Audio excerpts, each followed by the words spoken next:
The studios and everything said, well, wow, we can make a lot of money. This is a license to kill.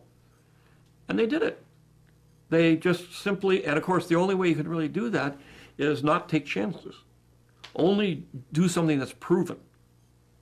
Let's not do anything. You've got to remember, Star Wars came from nowhere. There was nothing like it. Now, if you do anything that's not a sequel, or not a TV series, or it doesn't look like one, they won't do it. That's the downside of Star Wars, and it really shows an enormous lack of imagination and fear of creativity on the part of an industry. Hello there, ladies and gentlemen. I'm Mauler, and welcome to a critique of The Force Awakens Part 4. Please check out the previous installments of this series to get a strong grip on what I'm doing here, and for those who are caught up, let's get on with it. After Kylo and the First Order leave the planet, Leia Organa arrives. On schedule, a roundable 40 minutes after Han is introduced, and a roundable 40 minutes before Luke. She's here exactly 1 hour and 20 minutes into the film. Do I think this is by design? So this is obviously the lowest point in the story for our heroes so far. So in this moment of despair, the story needed some uplift, and we felt it was the perfect place to reintroduce some dear friends. Well, yes I do. We then get the wonderful addition of C3PO. Goodness! Han Solo! It is I, C3PO. A welcoming moment for many fans, I suppose, but it's another classic example of running on the fumes of the OT. I love playing C3PO, partly because I'm very fond of him, but also he is this icon that as soon as you see C3PO, you know it's a Star Wars event. He is truly one of the icons. There are others, there's Darth Vader and so on. Yeah, I guess there's Darth Vader. He also has a red arm, and I would imagine there's no mystery as to why. Any excuse to revamp merchandise would reasonably be taken at this point. It may be a little easier to sell than a C3PO that looks exactly the same as every other iteration, where other main characters are able to change their clothes and props. Droids less so. Though I have received comments before going over the interesting subplot of how C3PO both acquired the arm and fixes it by the end. It's a thing that happens outside of the movie. That's wonderful, and I'm sure it was fulfilling to shell out extra dollars to discover the incredible story behind a red arm from a character with less screen time in these movies than Captain Phasma. Yes, remember her? C3PO even mentions how he must get his proper arm reinstalled. Yes, I must get my proper arm reinstalled. These things are small in the script, but they're indicative of a whole. He then mistakenly refers to Leia as Princess instead of General. Excuse me, Princess. General, sorry. Come along, BB-8, quickly. I find that a bit too telling of the writing again. It's a form of exposition, reassuring the audience that this is indeed Princess Leia, she just looks a little different. The strangeness of it is in C3PO making this mistake when he's not only a droid, but one built on the idea of etiquette. Leia has been a general for some time. Of course it was for the cute factor, and to facilitate any confused audience members. That, however, doesn't mean there weren't more congruent ways of getting this information across. Han and Leia then have a very awkward discussion about how much they've changed since they last saw each other. You changed your hair. Same jacket.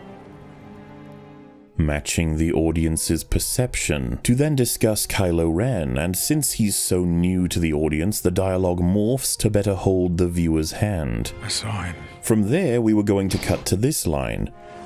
He was here. But because people may not be clear on the fact that Leia and Han were previously together, they had some ADR to sort out an additional line. I saw him. Leia, I saw her son. He was here. Listen for the change in audio quality. I saw him. Leia, I saw her son. They changed the camera angle and thought we wouldn't notice. but we did. And if you've seen more from my channel at this point, you'll know that I've come across quite a few examples of ADR. Again, not something I consider a problem in and of itself, unless executed horribly. Rather, it's a brief insight into what they forgot about during principal photography, while noting the expertise in adding content that wasn't previously given room for. Actors may provide performances that seem off in response to lines that weren't there in the first place. You can pretty much bet that Carrie Fisher wouldn't have reacted this way to a line that significant had it been in the original scene. I saw it. Leia, I saw her son. He was here. ADR can be super useful. Most YouTubers use it for their own work, like myself after having made the several million mistakes in the opening drafts. Now, the people who are watching this as a sequel wouldn't have an issue figuring out that if Han had a son, that child would have been Leia's, because my god, imagine them skipping over a storyline where Leia and Han split up, or Han had a son with another love interest. But the people who are watching this with no investment in the original trilogy may genuinely wonder who these people even are. So obviously they threw the line in later. The theory is that this film was made for OT fans. That's why it takes so much from the original, attempting to bank on those same nostalgia bucks with little concern for storytelling. Because who would care about it outside of some kind of toxic brood? Anyway, we see the Resistance forces at what is nearly an hour and a half into the film. They are situated on a planet with many hangars and personnel. This planet will be featured in the opening of The Last Jedi, moments before the base is destroyed, and we'll find out that the Resistance fleet, as it currently stands, has one large Mon Calamari ship, the Radis, several supporting ships, around 20 X-Wings and some A-Wings thrown in, alongside many bomber-class ships that are notoriously effective.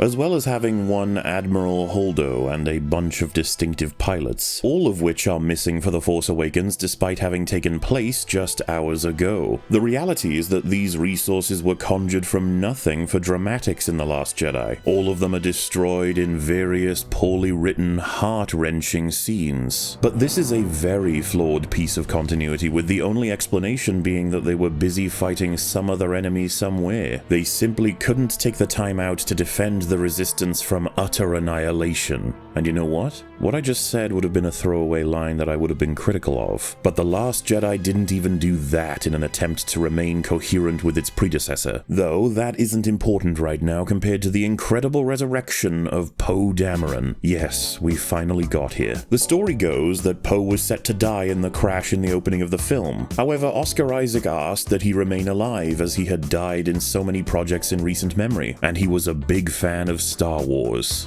Originally, Poe was going to die early in the film, and that was the script that Oscar saw. When I thought of Poe, I thought he would seem to die here and come back later. But then when Larry and I wrote the script, we killed him. And when I showed the script to Oscar Isaac, who I really wanted, he said he really wanted to do it, but he died in like 4 other movies in the first act. And one of his issues wanting to do this movie was that he had made like 4 movies in which he died early on. A week or so later, JJ wrote me and he said, I've got to figure it out, Poe's in the rest of the movie now. Originally, Poe was supposed to be killed off at the beginning, but you were so good that you came back. I just begged for my life, that's all I did.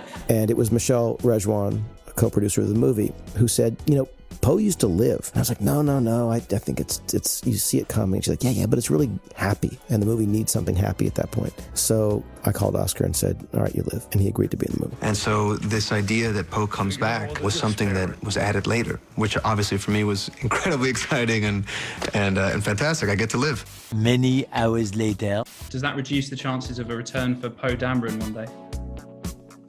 Probably, but who knows? I need another house or something. So, they resurrected him and got him back to the Resistance despite it being extremely implausible. Let's start from the beginning. Poe was visiting a village on Jakku at night, trying to find the map to Luke. He is then abused, captured, and tortured extensively, to then be brought to a TIE fighter that gets shot down over Jakku. He was apparently thrown from the crash and survived. He then slept until midnight and decided to leave the planet once he woke up, ending up here. That's wonderful, as Oscar Isaac is a great actor and the film will likely be better for him, but he isn't surviving this crash. The only way we're pulling this off is if he had some kind of pilot's escape pod with a parachute that Finn didn't have access to and didn't see evidence of. But then we have to deal with some extreme dehydration. Finn was shown to walk from the crash site to the local village and he was near death, well before it got dark. Maybe Poe is simply well hydrated, or he landed under some shady part of the desert, or maybe the Force saved him, or maybe the First Order allowed him to keep a flask of water, or maybe he died. Again. This is made worse when you consider that if Poe was simply lying there, he should have been found easily by the First Order. They knew the location for the crash site. In fact, they had a pinpoint tracking system with a vested interest in these two and the potential for an immediate arrival. Man, they don't make him like they used to. He was being chased by the First Order in a situation where escape was nigh impossible, even if he found the droid. But we're supposed to believe he simply woke up and decided to go back home? I got thrown from the crash. I woke up at night, no you, no ship, nothing. This tiny piece of dialogue from Poe was meant to explain it, as long as you don't ask additional questions. But do you remember this other piece of dialogue? Do you hear me? I'll come back for you. No. You won't come back for him at all. But before the audience can reconcile this information, Poe says BB-8 was saved by Finn, and Finn corrects him, saying that someone else helped. The idea of getting any depth from Poe about his miraculous rescue is shut off entirely by a rolling plot that wants to distract the audience as quickly as possible. That attitude is pervasive in these movies, dangling keys in front of the audience in the hopes that they don't think for more than seconds about what just happened and why.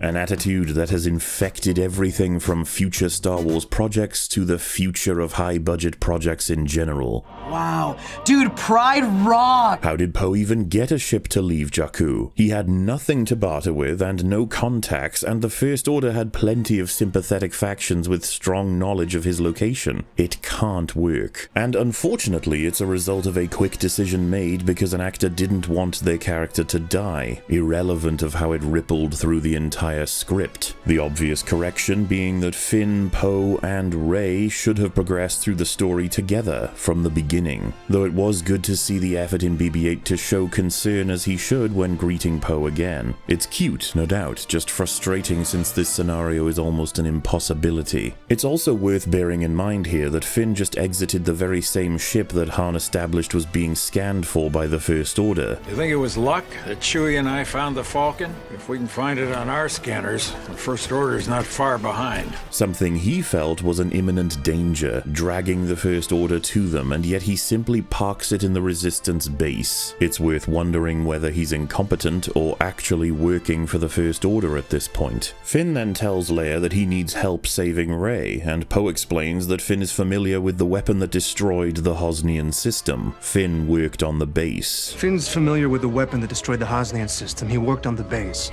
We're desperate for anything you can tell us. So, not only did he work on the Star Destroyer that housed Poe in his time of need, but he also worked on the Starkiller Base, right in time for the Resistance to ask his expertise relating to it. That's a pretty big coincidence. What's more of a drastic realization, however, is Finn's idiocy, as he has only shared information about the base from the moment he is asked, as opposed to immediately, despite its power, its targets, and his apparent care for innocent lives being taken. This on top of the fact that we find out he worked on the Supremacy, meaning he worked on Snoke's personal ship, Kylo's personal Star Destroyer, and the Starkiller Base. He's the world's busiest and most convenient janitor in history. And don't forget, he apparently knows about the hyperspace tracker, but there's no need to mention that. Though some might argue he keeps this information to himself to hide the fact that he's indeed a stormtrooper. But with that known, he still requires prompting before providing information. That alone is entirely incongruent with his characterization. He risked life and limb to save one man in the first act, crossing a vindictive and cruel faction in the process, with far less at stake. The idea that he wouldn't let the Resistance know about this monstrosity and its intentions as soon as he's in contact with them or their allies because he's worried they might hurt him is absurd, as they would much more likely treat him as royalty with the font of information information he represents, not to mention his leverage being that he attacked and killed several stormtroopers, he rescued the greatest pilot in the Resistance, and he brought BB-8 along with the map back to base when the First Order explicitly do not want that to happen. As a result of his choices, we very well may have lost millions of lives that could have escaped with sudden evacuations ahead of the attack. This is a tad frustrating. What's interesting here is that none of this clues any of them into the idea that Finn is a mole. Where? What? Where's that mole? I didn't see one. Leia and co. are willing to trust everything that comes out of his mouth, despite many of his recommendations coming in way too late when compared with his espoused values. His plans amount to Han and Chewie being sent alone to the Starkiller Base. Nice to meet you, Mole. Don't say Mole. Stop. I said Mole. Stop. Yes, he was shot at with Poe, and he helped get BB-8 to the Resistance, but he also neglected to inform them of the base, and he is now privy to all of the plans of the Resistance and is leading your extremely important resources into a potential trap. How do you know he isn't a spy? Bye, Mole. How can you trust him as much as you seemingly trust everyone in this room? I guess Han and Leia just aren't as smart as they used to be. Mole. Oh, shut up! Anyway, Finn says he wants to help, considering the Starkiller Base is where Rey was taken, but that's a bit odd. How would Finn know that Kylo took Rey to the base rather than his destroyer? That's where he took Poe, and Snoke isn't on either of them. So why wouldn't he assume she was taken to the Supremacy? Is it because it doesn't exist yet? Is it because Finn has to know she's on the Starkiller Base to have the drive to go there? I'm just here to get Rey. What a guess. Next up, we see Chewie getting some healing done since he took a shot from earlier. And there's this exchange. You must be so brave. The idea that this beastly muscle monster Chewbacca takes a hit like a soldier in a battle, and once he gets back to base for medical attention, he tells his war story to the nurse, and we get to see the typical "you have been so brave" response that often prompts a humbling comment from the soldier, that what they did was no different than what everyone ends up doing in these times of war. Only Chewbacca nods in agreement. He does indeed think he was brave, and he was. I find it charming. Anyway, we're told the map BB-8 provided is incomplete, and that they will not be able to match any of the charted systems on record. Yes, this massive number of planets spanning what looks like several solar systems is useless without a larger map for the Resistance to plug it into, despite the fact that the enormity of the known world has obviously been available for major factions for hundreds of thousands of years, as well as all of these labeled planets floating around in this enormous piece of data just not being usable. The main Resistance archive, supplied by support from the Galactic Republic, doesn't have an updated map of the universe? Okay. This whole map thing is ridiculous, but let's get some more info on it before a full breakdown. BB-8 reveals an inactive R2-D2. C3PO then explains that R2 probably wouldn't have the backup data to complete the map, and let's stop right there. R2-D2 has been in low power mode ever since Master Luke went away.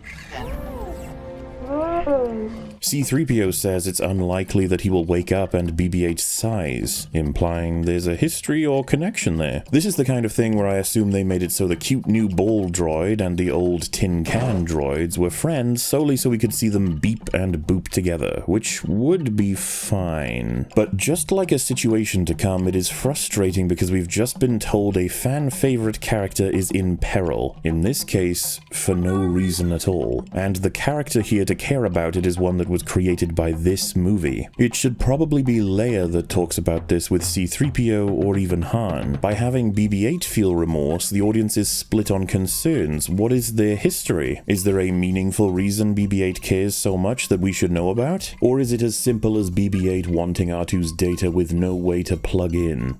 For some reason. And then of course, what happened to R2-D2? An easy fix for this in isolation would be that BB-8 knows the rest of the map is in R2-D2, but that would also require something of an explanation. Actually, let's explore that for a moment, shall we? C3PO says it is unlikely that's the case, dispelling the thought BB-8 had, not the knowledge. BB-8 simply thought it was possible. But why? This map is implied to be a guide to getting to the original Jedi Temple, and everyone everyone is almost certain that Luke decided to go there. Luke! Therefore, the map functions as a guide to getting to Luke Skywalker. But who made this map? Where did this map come from? Why is it split in two pieces? Why would you assume that R2-D2 has the bigger piece? Why did R2-D2 enter a coma? Why didn't R2-D2 use the map they had to help the Resistance explore the gap to narrow down the search for Luke?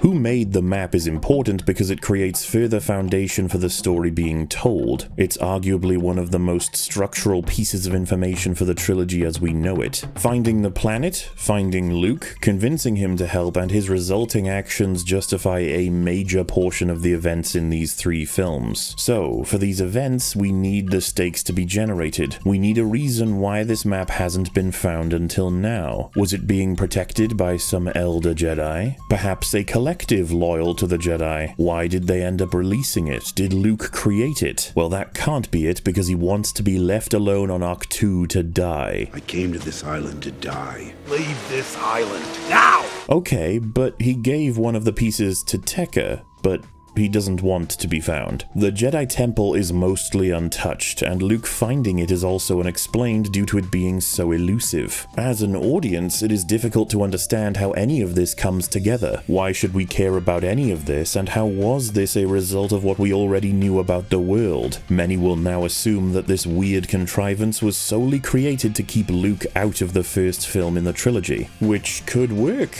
in theory, as it gives more time to our new heroes, but the story demands a supported reason instead of an arbitrary restriction. It requires more than a map that was split into two pieces and provided to different characters for reasons, including a droid that turned itself off, all apparently orchestrated by a man who doesn't want to be found. When plot breaks apart, it can be significantly damaging to the story, but we are now seeing the incompetence bleed into people who aren't even on screen yet. But let's continue. Why was it split in two? To make it harder for enemies to read or even find? Strange, when whoever created it provided each piece to allies that are both a part of the Resistance. It may have saved some time and safety by simply providing the completed map to the Resistance. The enemies aren't going to get it any more so by it being in one piece or two when providing both pieces to the same source. The Republic would have fallen regardless. Meanwhile, what's adding to the confusion is anyone assuming R2-D2 has the remaining piece. There has to be some form of a reason for this, and whatever that reason is can very likely help us understand why this thing was made and by who. Well, if you look to a third-party source, it becomes apparent that R2-D2 downloaded the Empire's archive in the OT. That explains why he has it. Now, that obviously isn't in the film, but why wouldn't the Republic and the Resistance have a copy of the universe if R2-D2 had it during their 30-year reign? Regardless, third-party information cannot be used to repair this storyline, though it can be interesting to explore. As we've been over, the whole thing is contradicted hardcore when compared to the events of The Last Jedi, while being entirely confusing when left on its own. On that note, C3PO cannot confirm whether R2-D2 does or does not have the map.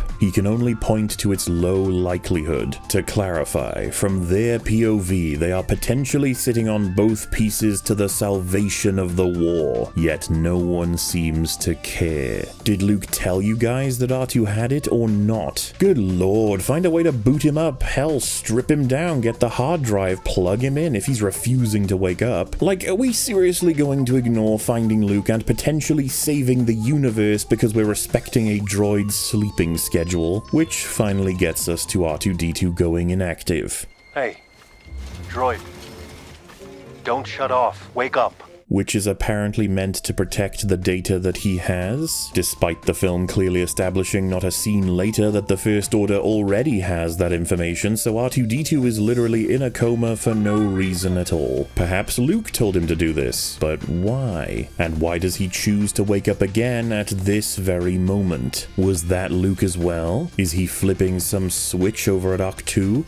Perhaps. We will never know. Regardless, if they had enough of the map to tell where in the universe this large bit is, just not the small bit, then why not send Leia out to the missing area and try to feel Luke out with the Force? There were, what, 50 planets there? Just search them quick, one by one. This is a better strategy than sitting around and waiting for a droid to turn up with the other piece by sheer luck. This whole plot for finding Luke makes so little sense, and you know it was slammed together in order to make a reason for him to be completely absent but able to return in full force once he was allowed to play with the other characters, and they still didn't provide that privilege. The first instinct is, oh boy, I get to work with Harrison and Carrie again. And then you read the script for 7. I'm in awe of the entire cast, and aside from Daisy, I look forward to working with them one day.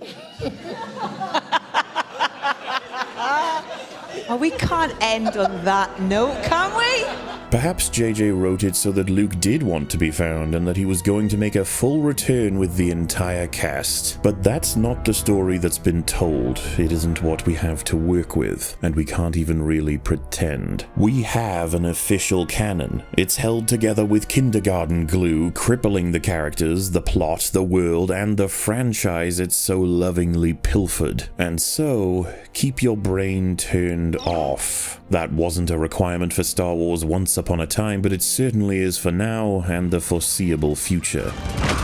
Continuing on, we are then privy to some grumbling between Han and Leia. This conversation is the most substantive in the film in terms of giving us some missing character history. We get an explanation for why Han is where he is, why Han and Leia broke up, why Ben Solo turned to the dark side, and how they can get him back to the light. All of that is given just under 150 words. Disney Star Wars, despite sometimes showing potential in this regard, does not take the time required to build anything, be it consistent characters, believable characters, character relationships, or the embarrassing world building. This is compounded heavily when we have significant gaps for explanations, missing stories when there are important scars on our heroes. The best the films can do is tell us quickly and directly how we should feel, because they have an aversion to earning it. This approach has left such a chasm in continuity that frustration and confusion are inevitably going to boil up from the audience. Something of an obvious result if you develop characters when no one is looking. Something has happened to Luke, Han, and Leia, the beloved heroes. Events that have reshaped their personalities and their focus in life. Bizarrely, we didn't see these things, so we absolutely have to have dialogue to fill in the gap. Preferably full scenes with some flashbacks, but instead we have 1 minute of dialogue. That alone is a shame, but let's see how JJ and Kazdan did. Every time you look at me, you're reminded of him. You think I want to forget him? I want him back. Han says he feels terrible for Leia as she is reminded of Ben whenever she sees him. Leia counters in shock, asking whether Han thinks she wants to forget their son, when in reality she just wants him back. This acts as an easy confirmation that Leia loves Ben despite his actions. Pretty straightforward for a character like Leia, and in keeping with the themes of forgiveness, redemption, and the bond for family in Star Wars as a franchise. Though the presence or adherence to a theme cannot simply wash away any criticism, especially that which is incongruent with the theme in question. This happens far less often with The Force Awakens, but many people will jump to the theme because talking about component parts can only damage the idea at hand. For example, The greatest teacher failure is. Every hero overcame their failures, or they all learn in their own way how to better themselves through failure. Unfortunately, the story presents characters that regress, break from their histories, or learn themselves out of condemned behavior that morally superior characters then commit to. As a comparison, you can approach something of a blockbuster in the same vein like Infinity War and reach a conclusion without the broader actions of characters standing in the way. You don't have to be commanded to respect a theme theme you don't see. Instead, you can find it yourself. Decisions people have to make for the love they share or the principles they hold can cause so much more pain in the long run, and a character like Thanos is what it takes to push past that same limit many of us have. Family is valued above all else by so many of the heroes in this story, and family doesn't have to be blood. It's the people you love, the people you choose. Together they fight, together they lose, and perhaps it's together that they are able to come back. Regardless, significant amounts of suffering would have been avoided had they made certain sacrifices, a lesson Thanos learned long ago. Infinity War has plenty of writing issues, but it doesn't have to hide behind its theme. It's supported by characters behaving consistently regarding who they love, as opposed to being used like puppets for someone else's ideas at the time. And as I said, this isn't typically used to defend The Force Awakens, but a thematic through line can indeed be found. Perhaps we can talk about that later. Han tries to comfort Leia by saying they couldn't have done anything. There was too much Vader in Kylo. This is interesting as a second reference to Vader's influence on Han's son, and it points to Han considering Vader nothing but a negative force, despite Vader's actions at his end and what Luke may have told him. Han could have had several past experiences with Vader that defined his perspective of the Sith Lord, and we're seeing that come through. Regardless, he considers Vader's influence to be negative overall, and Leia doesn't correct him on that. Vader was catastrophic for many individual characters in many ways, not to mention the universe. But it's important to confirm this regardless. It tells us that one of many possible futures have taken place. Vader's lasting reputation, with everything considered, is clear. There's nothing more we could have done. There's too much Vader in him. Unfortunately, that's about all we get for Darth Vader's legacy and what his impact on these characters means to them. Vader's influence is given such a significance in The Force Awakens that it prompts an explanation. The Last Jedi dropped it entirely for Kylo, Han, and Leia, only for the Rise of Skywalker to argue it was Palpatine all along. I have been every voice you have ever heard inside your head. To be absolutely clear, it was nothing. A trick. A mystery box. Regardless, Leia says she wanted Kylo to train with Luke to prevent a fall, and her mistake was sending him away, implying perhaps that Leia sent Kylo to Luke in the same way children are sent to boarding school. I suppose we will never know if Leia knew that this happened all those years ago. If I were her, I would put some of the blame on Luke. It's almost as though this event wasn't even considered when crafting this conversation, and someone just made it up. Yes, we have this vision, but it could have been a result of anything. Either way, they broke up, and Han says he went back to smuggling as it was what he knew best. Leia did the same with the government. We get all of this from a single line of dialogue, yet the writers probably overlooked how much of an important detail it is. The destruction of the Solo family and the exile of Han is sequestered to an afterthought, despite it being pivotal to those who were invested in past stories, not to mention those who wish to understand the villains of this one. And that's not including how culturally iconic these characters are, forcing the world to watch as you drool pieces of development out for them during the film while hemorrhaging it out during the gaps between. There are so many details that aren't being covered, but the conversation moves right along to whether Ben can be saved. Han says it's too late, and that even Luke couldn't bring him back, but Leia says that Han is his father, giving him much more reason to be able to pull off bringing Kylo back. Leia then cites Snoke as the reason Kylo was seduced by the dark side, implying that he is absolutely reachable. This is starting to look rather similar to Anakin and Palpatine's relationship, but of course we will never get to understand the dynamic and the journey Snoke and Ben shared, something that was invaluable to the OT and the prequels alike. Vader and Sidious's relationship acted as one of several spines for the 6 films. Meanwhile, Kylo and Snoke's relationship is only teased and in some cases outright contradicted for the audience. Either way, that's the end of the conversation.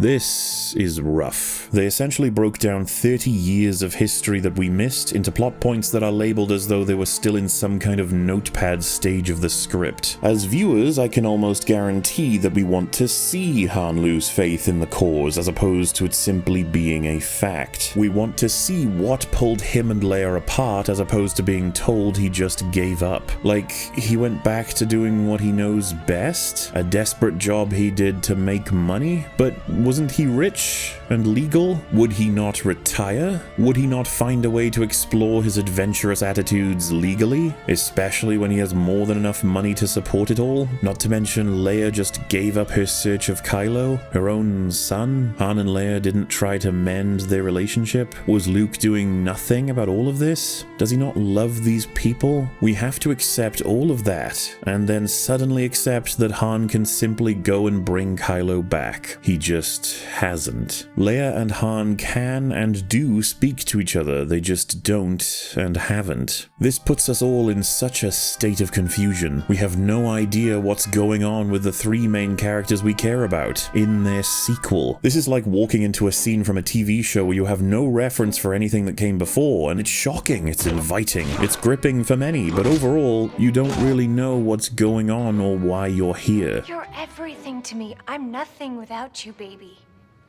Nothing. Ow. Sure, that seems dramatic, but without any context, none of it is earned as a story. You have nothing to work with. You can't connect it with the material you have that it's supposed to be a continuation of. It's like skipping from season 3 to season 8 of a TV show about characters you love and they are now completely different. Only you didn't skip from 3 to 8. You went from the season 6 finale to the first episode of season 7, with no flashbacks, no exposition dumps, and no previously ons. Just some of the characters blurting out the state of affairs in vague terms, as though somebody simply wanted to tell their own story rather than build on someone else's. An approach that may have seemed fruitful in the moment, but when you see it done to your own work, you might just change your mind. It's much more exciting to me when you get, a group of people who are like coming up to you and really, really excited about it, and you know it's going to be something that they're having their DVD collection and watch over. And the way that I got into Miller's Crossing, maybe, I don't know, but and then there are other people who walk out literally saying that was the worst movie I've ever seen. Having those two extremes to me is the mark of the type of movie that I want to make. The simple reality is that we're missing an entire trilogy of events. And so, we then cut to Rey having been captured and placed in Kylo's interrogation chamber. Finn was right, she's been taken to the Starkiller Base, for whatever reason. Had she not, many events would change. You might even call it convenient. Come to think of it, Star Wars The Force Awakens has been stuffed full of convenience and inconvenience, hasn't it? In fact, it seemed the most commonly cited issue in the script upon initial criticism pouring in, that of rampant contrivances. The idea being that events are slotted alongside each other arbitrarily. One might refer to this process as and then storytelling, as opposed to because of. What should happen between every beat that you've written down is either the word therefore or but. This happens, right? And then this happens. No, it should be this happens, and therefore this happens. But this happens, therefore this happens. You see movies that you're just watching, it's like, this happened, and then this happens, and then this happens. That's when you're in a movie just going, what the f am I watching this movie for? Just like, this happened, and then this happened, and this happened. That's not a movie, that's not a story. Like Trey said, it's those two, but, because, therefore, that gives you the causation between each beat, and that's a story. Good luck for some, bad luck for others, convenience, inconvenience, coincidence, all leading to the payoffs. There is a distinct lack of cause and effect. There are very few times where the audience can piece events together with information they have at hand. The Rebel base was found because the Empire launched thousands of probe droids throughout the galaxy. Or, because of everything Luke went through, it only makes sense that he has this newfound concentration and attitude. Or, of course he stayed on the Death Star, because he never thought of the rebellion as a significant threat. Evacuate? In our moment of triumph? I think you overestimate their chances. These events don't happen arbitrarily when slotted into their fantasy world. Tarkin chose to stay at his station despite evidence of its weakness being found because he was filled with a sense of pride and accomplishment. Yeah, remember that? He was one of the highest-ranking members of the galactic government. The pathetic rebels would never have the capacity to destroy the Empire's superweapon, cause and effect. Even the prequels understood this to a far greater degree than the sequels. With Order 66 in play, Ki-Adi-Mundi was betrayed by his entire squad of clones in a hostile land during battle. He wasn't going to survive, even if he's a Jedi. It's cause and effect. And perhaps more tragically, he never knew the result of the droid attack on the Wookiees.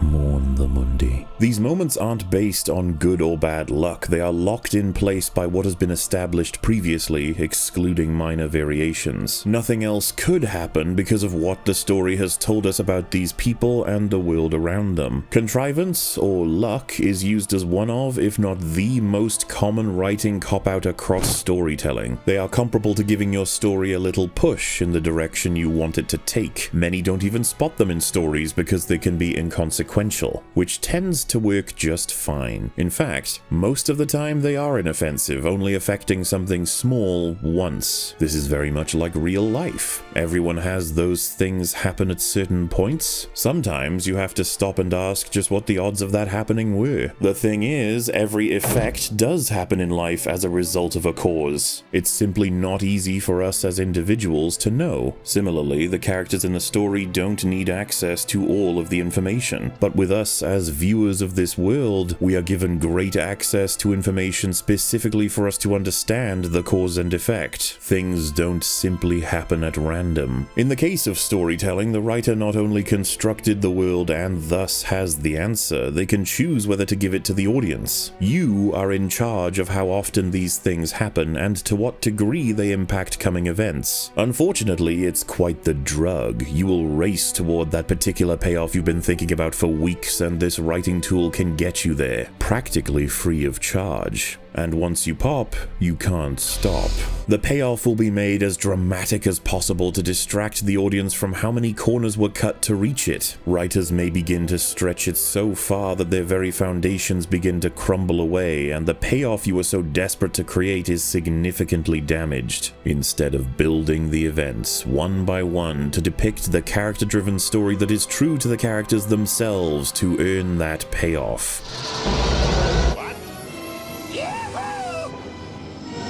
Other, often more memorable content will put the work in over time with strong, consistent development and make that payoff absolutely and utterly emotionally crippling. What I would call incredible writing has at least something to do with creativity tempered by consistency. You get a little crazy, you let your brain pictures spill right out onto the page, and then you render some incredible ideas from the bog of thoughts only to temper them into novels, scripts, and screenplays redrafted into structured works of storytelling. Writers are often plagued with problems if they are building a script from scratch while having a shackle of plot points in future to account for as opposed to a more natural set of events to work toward. For example, the Force Awakens writers were shackled to this. Finn has to escape being a stormtrooper while saving Poe. Rey has to meet Finn, and they have to get to the Falcon, and they have to meet Han. Leia has to be leading a resistance force that are crippled compared to the current enemy faction born of the Empire. Han has to be killed in front of Rey by his son. Rey must beat Kylo in a fight, and Rey has to meet Luke at the end. The challenge was to complete all of these goals while crafting a story that could cause it naturally based on the character's decisions. So, you can work on a script and generate a huge profile while establishing everything important about a person and their world that would facilitate this journey. Or you can give up and choose the route of coincidence, which means the world will simply bend and break to allow your characters and events every change you wish to see by pure luck. Somehow Palpatine returned. From the dead.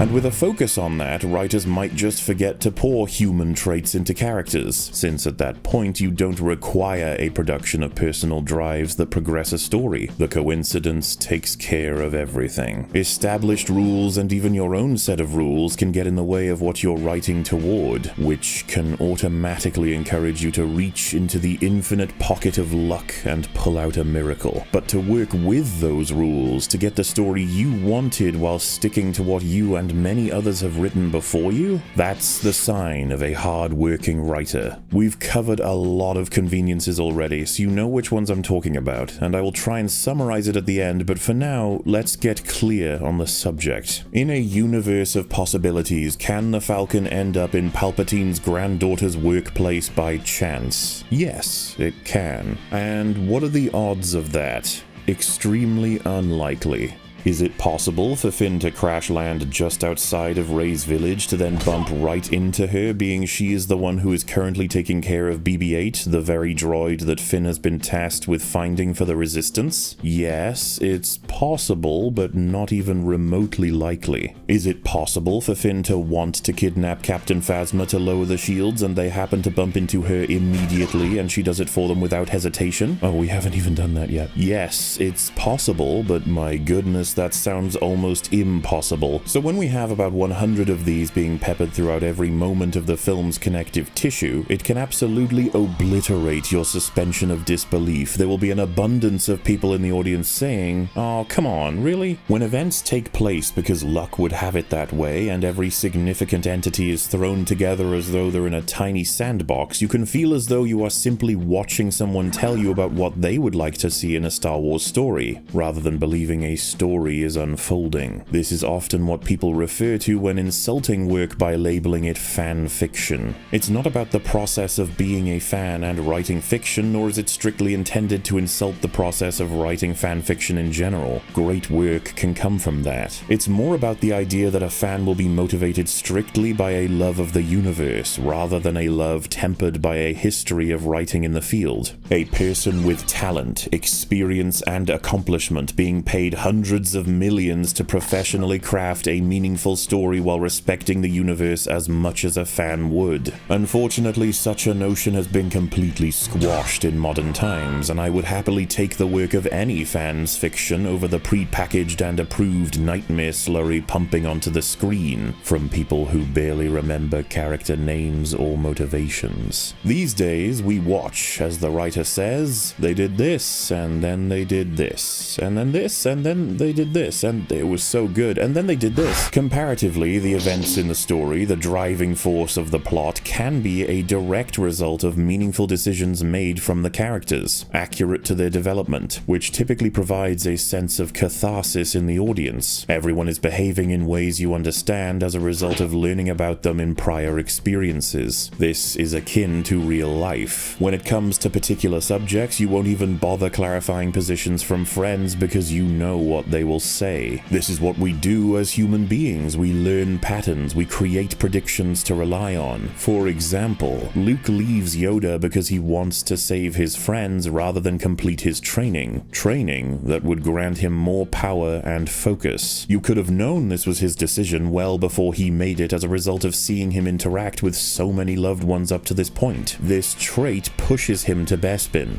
to Vader.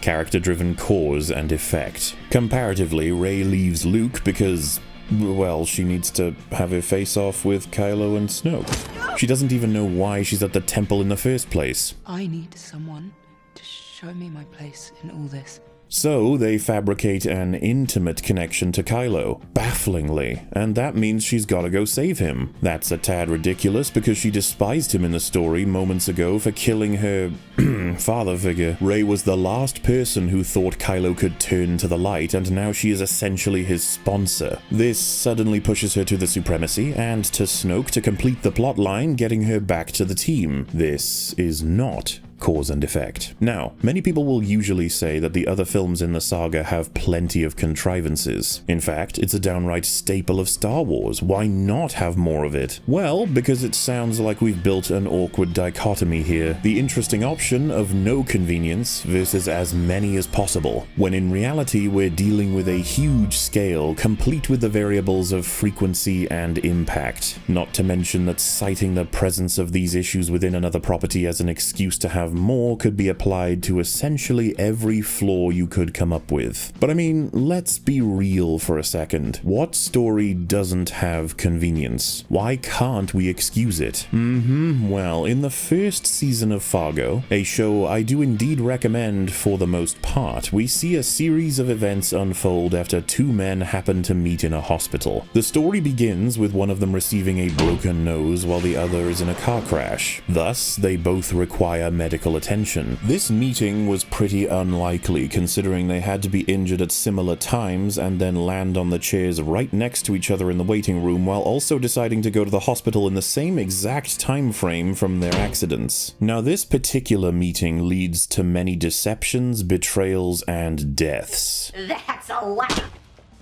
We get all kinds of destruction for the people of Fargo throughout the season. The story unravels on top of that chance meeting in episode 1. You have setups and payoffs everywhere. Characters in pursuit of others thanks to this original event, or rather general drama flowing from this beginning point. The interesting thing with this example is that Fargo is chock full of coincidences. Some are small, some are large, but they rarely change a character's motivations and intelligence. Much the same can be said of the Suicide Squad, a story that relies heavily on luck. Many of the key payoffs in that story would not be possible if events ran as they should. Simultaneously, it's a story about a man who can use nanotech to create all kinds of weaponry, ending up in a prison with a shark, a rat catcher, a peacemaker, and a polka dot man, to then be sent to Corto Maltese to battle a giant starfish. That sounds pretty unlikely. The point here, if it's not become obvious, is twofold. On one hand, we have a contrivance to begin the tale, a selection of seemingly unlikely events coalescing in the same way winning the lottery will often be perceived as from the winner. Only that's why we're here. It's the event among all events that dragged attention to it for us to now watch as we don't know what happens next. The logic is simple. It would be unlikely for you to win the lottery. However, it is a certainty that someone will win the lottery, and so eventful stories often begin there. These people were the ones that ended up in this scenario. Anything happening to them subsequently in their favor without reason would be convenient, and vice versa if things were to be arbitrarily difficult for them with the information we are supplied. Taking us to the other hand, where we have contrivances that litter every story element after the inciting event for each of these properties, allowing the story the writer wanted to exist to continue to exist. Inciting incidents will often be events that, if dropped in the middle of other stories without support or reason, would be as destructive as contrivances of similar nature, but they are specifically the beginning of the story and the why of the story being told compared to any other. Conclusion: don't use contrivances. If you must, use them for inciting incidents, and if entirely desperate, reduce their frequency and impact to the best of your ability.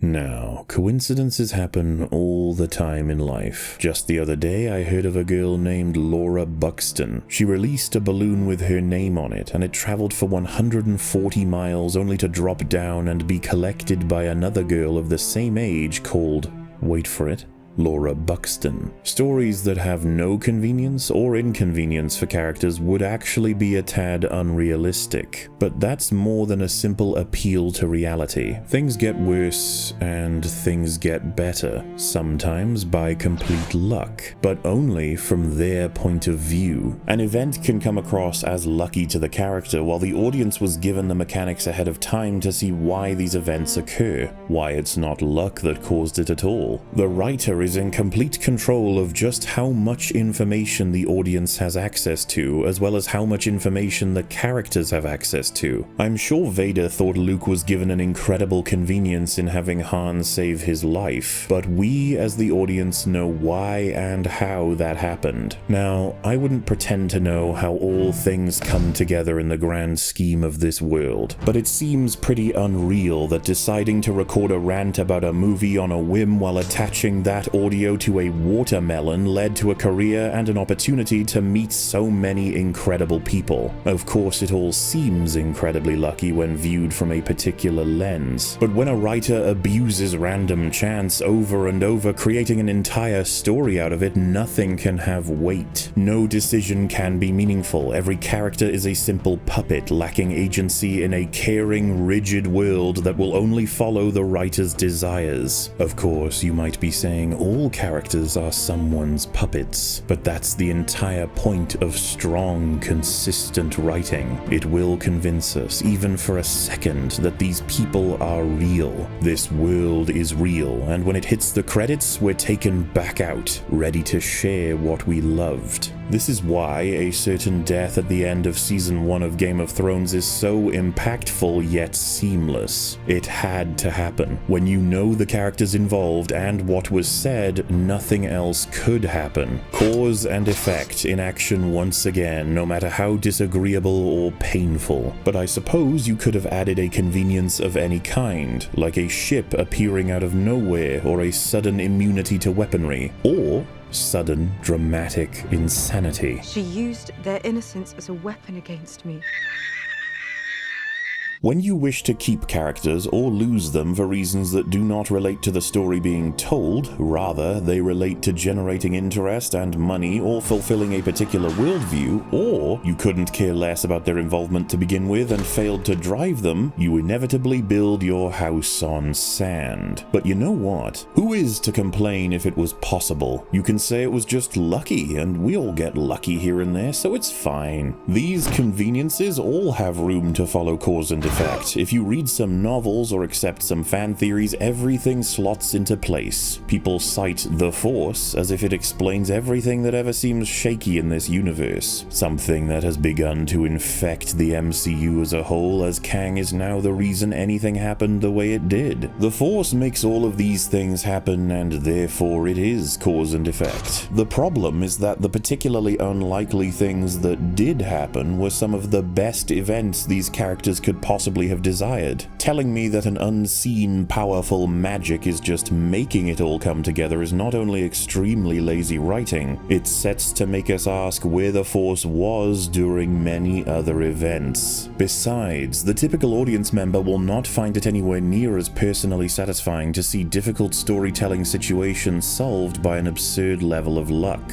You do typically find that setups and payoffs are a tried and true method of delivering heart-wrenching drama, especially when they slot right in with the foundations of the story. The Force Awakens has several foundational writing issues, and the over-reliance on convenience is one of the biggest. At best, you simply believe that luck will always rescue your favorite characters, and if not, a sense of betrayal may seep in. At worst, you won't believe even for a second that this world has any consequence, and the entire aspect of escapism will fall apart. Yes, I know it's difficult. It takes more time to remain consistent. It costs you many resources to create a story that is pushed by characters and their actions. But great writing exists as compared to forms that are indeed cheaper, quicker, and easier. The highest of any discipline requires humans to expand their limits, and striving toward that is an admirable goal, whether successful or not. When someone tells you there are no mistakes in writing, that there's no way to improve because no piece of art succeeds at anything more so than any other, and thus everything is a masterpiece in and of itself, focus on the argument rather than the conclusion. The conclusion is a wonderful thought, one designed to make you feel feel fantastic about your work, to push you further along, as everything you are making has an incredible impact as a piece of work, not to mention an immutable personal meaning. Alternatively, you maintain that immutable personal meaning, but you come to terms with something lacking in your work. And which of these perspectives sounds easier to adopt? Well, in place of the former and latter perspective, I offer the idea that you don't take solace in always having a great work despite its potential failures. Rather, imagine what it means to hold what could be the biggest stepping stone to your magnum opus, that you break it down, find what was lacking, and learn from it, building yourself above the understood structural failings to then make something incredible. Keep at it. Redraft. Fall in love with the worlds you create, and as long as you take care of the fiction, it will in turn take care of the fantasy the audience so desperately clamors for. Things that are possible remain possible, and things that are impossible remain so.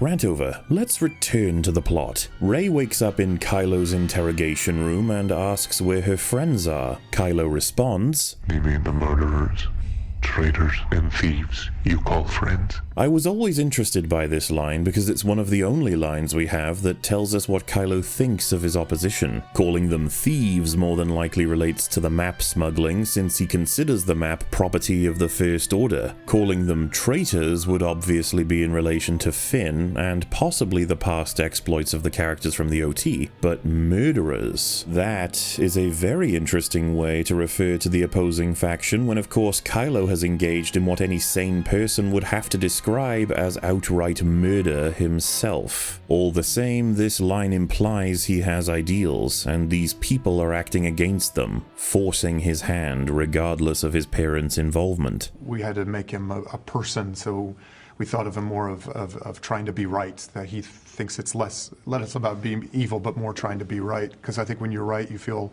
morally justified to do whatever you want to get what it is that you're after. I understand where you're coming from, Adam. Kylo certainly has character, so let's explore that. Kylo Ren is very definitive in the vast majority of his actions to this point. Driven to what he thinks is absolutely right, an unwavering faith in his supreme leader Snoke and the First Order. Considering he is the son of two of our heroes and yet still feels this way, it would be wonderful to get a little more detail. He's not just some attack dog, right? He believes in this stuff. Kylo's journey is touted as the greatest character writing in the Star Wars saga by many, and while I understand people mistaking great emoting for great character, you guys seriously need to calm down. We barely know anything substantive about Kylo. We are not very far away from the biggest emotional payoff of the film, and all we know is that this guy is Han and Leia's son. He was following the light side of the Force. He was trained by Luke and then seduced by Snoke. Now he is one of the most powerful villains in the current universe, killing everything that gets in his way.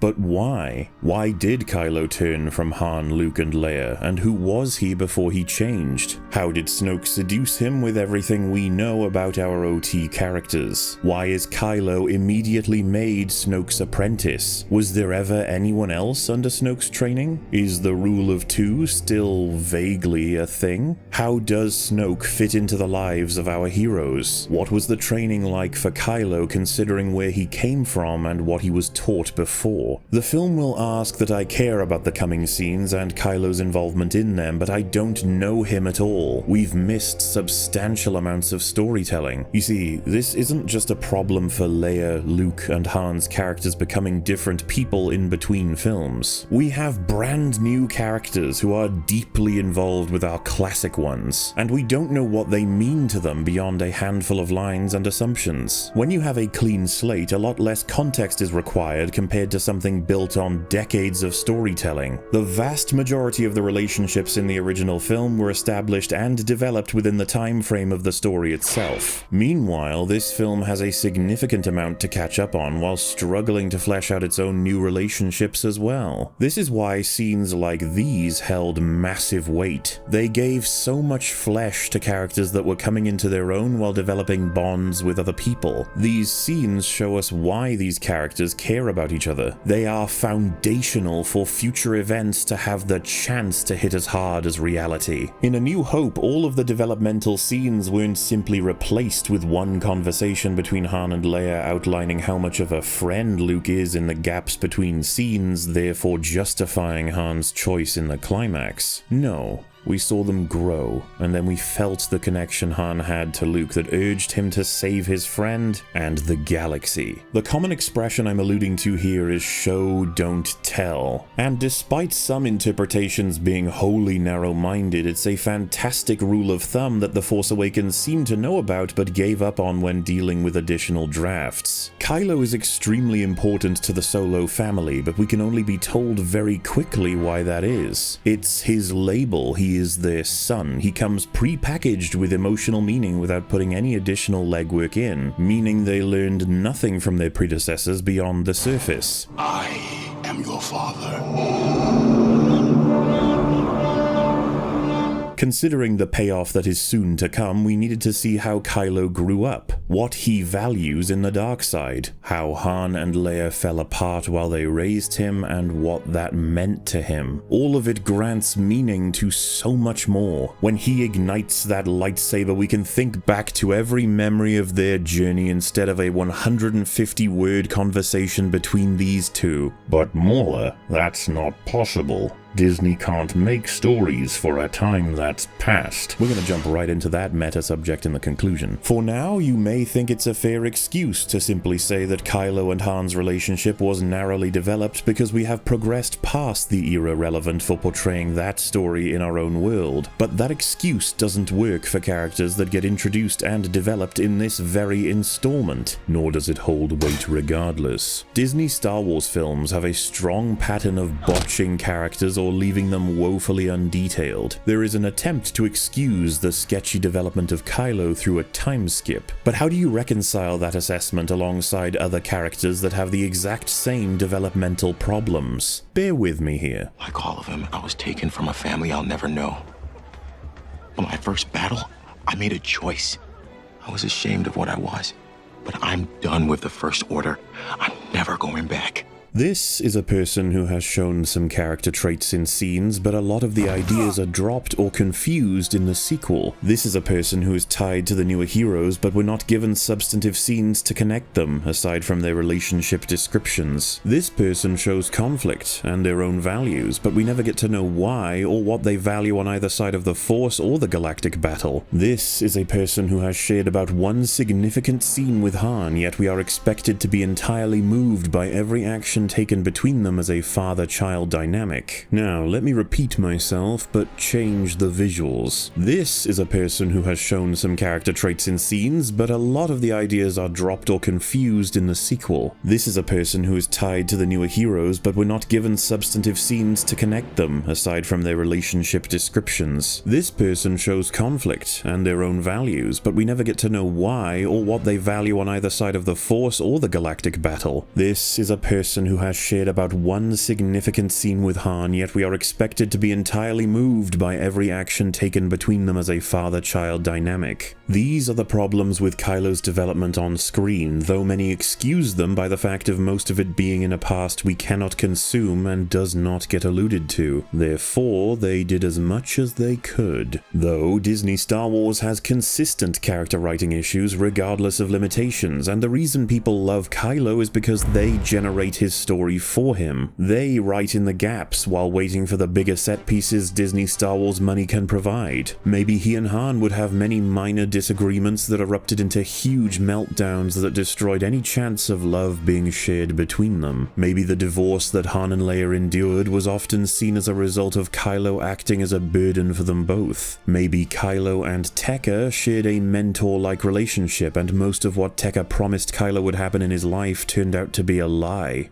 so many juicy pieces of potential drama that we can imagine, but we're not shown any of it, nor have we been told about it outside of 1 minute of dialogue. And what more do we get? 3 flashbacks, with one making the other 2 redundant, and that's once we've seen 2 of these films. The conclusion is Kylo is just as blandly written as Rey, but people don't tend to feel that way. But why? Ben Solo is a title given to this character to provide an instant connection to the people we've been endeared to in previous substantive stories, boosting his character without actually having to do anything. This practice has become invasive for modern iterations. Combine that with Adam Driver's acting, the ability to convey such powerful and visceral emotions despite the writing, and we have the illusion of great character.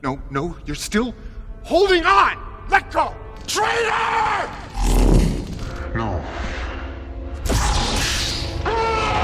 This illusion didn't work with Rey because she has no connection to anything beyond Palpatine, I guess. And I mean, Daisy wasn't exceptionally varied in her approach for most of her scenes, exemplified by the moment she pulls off an incredible feat with the facial expression of waiting for the bus. Kylo isn't contradictory in the writing at this point, like other characters already are. He is simply oscillating aggressively, and eventually you realize that's hollow. Forgive me. I feel it again. The pull to the light. Hollow characters that facilitate enormous payoffs are cheap by definition. It takes nothing to create them, place them, and have them choose anything in particular. It would also seem they have a small half-life compared to layered characters, to the point that Kylo Ren is already being forgotten just years after the conclusion of the trilogy that tells his story. If you get some superficial elements just right, then I suppose it won't matter to a large portion of the audience who aren't paying closer attention, but even that won't stand the test of time. If you do commit to a sort of production line way of storytelling, it becomes very corporate and superficial. Iteration marred by ignorance is inevitable. And hell, it's not like you didn't have the time for these important, intimate moments. We had a few of them at first, but once Rey met Finn, there was a significant drop in character development and a significant rise in action-packed escapes. You got dogfighting, alien chases, dogfighting, massive explosions, fever dreams, and dogfighting. It's as though they couldn't wait to put as much action on screen as possible, as if their understanding of Star Wars only went that far. But action scenes will mean a lot more to an audience if they care about the people in them. You still want to kill me? That happens when you're being hunted by a creature in a mask. Kylo declares that Rey still wants to kill him. He was probably referencing this, and he finds her disapproval of him amusing. I imagine because, from his perspective, it must be interesting to be called a creature by someone you consider a criminal on several counts. Once Rey points out that Kylo is in a mask, however, he removes it.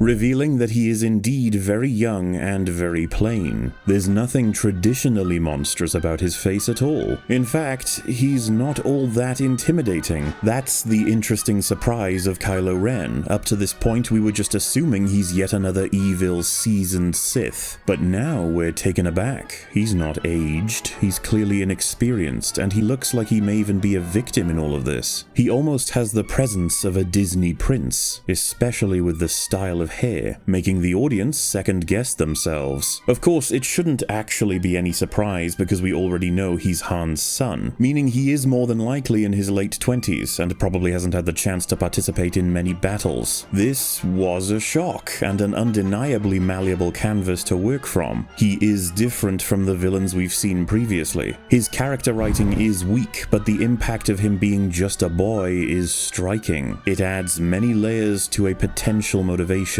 He is at a manipulable age. He can't have a definitive perspective on all of this, can he? And that's what we can explore if the writers should want to. Yeah, what was your advice? Don't go through the crew like wildfire. That, ladies and gentlemen, is officially advice. Kylo then places his helmet in a large tray of ash, and many speculated on what this was supposed to be, but as it happens, we have the explanation directly from the director. That shot, by the way, was originally shot for the scene where he talks to the Vader mask when he took it off. The idea was those are the ashes of his victims. The ashes of his victims? The idea was those are the ashes of his victims. What the fuck? Really? I guess that's an intimidation tactic? But if he doesn't inform his subject, then how would it intimidate? How would they even know? I can't help but laugh at this. Kylo is shoving his helmet into a tray of ashes from people he killed. This scene gave him a level of intimidation. But the ashtray is kind of embarrassing. Like, wow, you went to the trouble of incinerating and collecting the ashes of your enemies to then place a little structure here in order to scare me, when I've already seen you're capable of this? Now you're just edgy. Like, Shadow the Hedgehog edgy. Shadow the Hedgehog's character model. Wow, look at all of those edges. It all starts with this, a jewel containing the ultimate power. And it's become increasingly clear why they would have cut that explanation from the movie. Though I'm sure someone on set came up with the victim's ashtray idea and thought it sounded super cool. But I am simply blown away that they kept the visual but didn't feel the need to explain it for both the subject and the audience. As it stands, this is just a helmet ashtray, of which I am sure all of you have no memory of. Anyway, Kylo then asks about BB-8, despite deciding to actively leave it on the planet, highlighting yet another question. Why did you wait until she woke up to begin the torture? And why are you explaining it to her instead of just doing it? This action does not require her cooperation. Kylo then declares BB-8 is carrying the piece of the navigational chart that they need to find Luke Skywalker. This isn't a problem for the First Order because they have the rest in their archives from the Empire, which, again, why is R2-D2 keeping it shut down? The enemies already have the bigger piece. You're protecting it from no one. Kylo then says that Rey somehow convinced the droid to show her the map when she's just a scavenger, which is interesting considering the rise of Skywalker. Personally, I love the idea that BB-8 was Palpatine's personal beach ball and Rey's Palpatine blood convinced the little loyal droid to show her the map. At least, that's what this line is implying within the context of the trilogy. It is infinitely hilarious that JJ's work is now crapping all over JJ's work. Regardless, Kylo knows Rey was with Han Solo, and BB-8 was more likely enticed to show it to him with her as a bystander. You'd think that Kylo could figure that out, but fine, I guess. He then says he can take whatever he wants, and begins the Force torture we saw earlier. This allows him to assess her character, and he makes it clear that Rey wants to explore the world, and that keeps her up at night considering her nature of being trapped on Jakku. This, in addition to Rey seeing Han Solo as a father figure, which is utterly insulting to the audience. These are the two goals we had earlier discussed, but as was discovered, the goal to explore has already been dropped. Rey doesn't talk about it or make choices based on it from here on out, leaving the Han Solo connection as her main form of characterization. This is quite a shame, as she should be in an almost constant sense of wonder. Does anyone remember there being further moments of her appreciating the worlds she visits after this major one? Well, there was the one scene, and it was actually brilliantly constructed. She appreciated rain because she may never have experienced it before, but like every other piece of continuity in that film, it was thrown away moments later. In this case, by her ability to swim. This aspect of her character is made very strong during the opening to The Force Awakens, but there's no development, payoff, or conclusion to it, outside of these two minor appreciations across 3 movies. What we should be seeing as a consequence of establishing this about her is Rey's desire to explore, pulling her away from her duty to the Resistance, or rather, her duty to the people. Payoffs could include her inability to deal with situations in these new places. Her confusion on customs, rules, and travel in what are simply alien worlds could give her a breakdown. She could panic in not understanding the safety and comfort of her surroundings that she's been so used to for her entire life. But most of all, it can act as a weakness. Kylo could offer her the freedom and money to explore in exchange for help, and she could consider giving it up, because she has no investment in the Resistance anyway. This would be outside of the parental issues that could also cause some hard-hitting character moments. Unfortunately, that is not the direction they took. Regardless, Kylo says this. Carrying a section of a navigational chart, and we have the rest. Recovered from the archives of the Empire, but we need the last piece. I know you've seen the map. It's in there. and now you'll give it to me. So, if they have indeed got the rest of the map and there's only this missing piece, why wouldn't they have already scoured that missing area with their armada? Or better yet, send Kylo around until he can sense Luke or the temple. I'm sure it wouldn't take long considering your resources. Do you understand now that both of the active factions are just deeply stupid in a metric multitude of manners for the sake of the plot? Especially the First Order, since, I don't know, you could make use of your vast resources and send a series of probe droids to search for Luke. I feel like someone did that at some point before when searching an entire galaxy. That's it. The rebels are there. Outside of that, though, this means Kylo is going to torture the information out of Rey, like we saw with Poe earlier, but how in the world does this make any sense by comparison? With Poe, Kylo wanted the location of the map. He managed to torture the thought of Poe having chosen to hide it in a BB unit out of his head, almost as though he's tapping into their thoughts. So what in the world is he doing with Rey? The process would be get the map from her head and put it into the archive? Okay, but Rey only saw the map from one angled point of view. She can't possibly have all of that in her memory. Secondly, Rey has never left Jakku. She has zero familiarity with space charts or exploration. How in the world would she know what she's even looking at or how to comprehend the planets and their relationships? All she would remember is a jumbled mess of cool blue lights.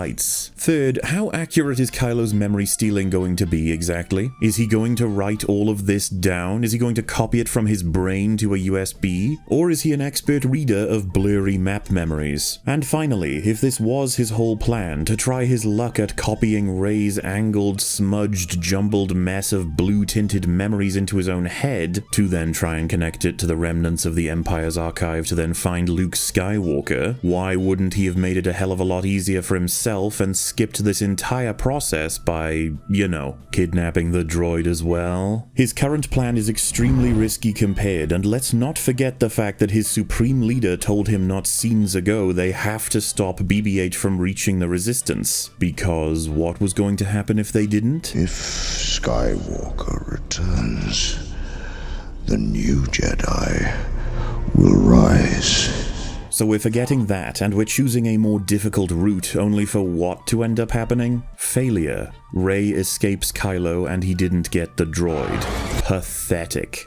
If only he chose the action that was more pragmatic, more in character, and followed the actual orders he was given. But then we wouldn't have a film. What proceeds during the forced torture scene, however, is not what we got the first time, where Oscar Isaac made it look as though someone was pushing a knife into his skull.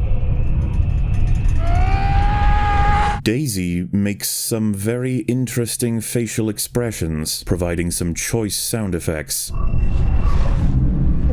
No, I didn't edit that in. It all seems a little silly with this delivery, but look at how Adam Driver manages to utterly ace his reaction to losing his grip on her.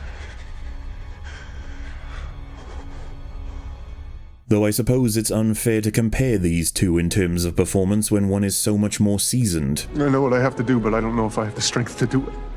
And the other is Daisy Ridley, but like I said in the previous critique, she can perform. It could very well be down to the direction. No! Now before the connection ends, Rey says something to Kylo. You're afraid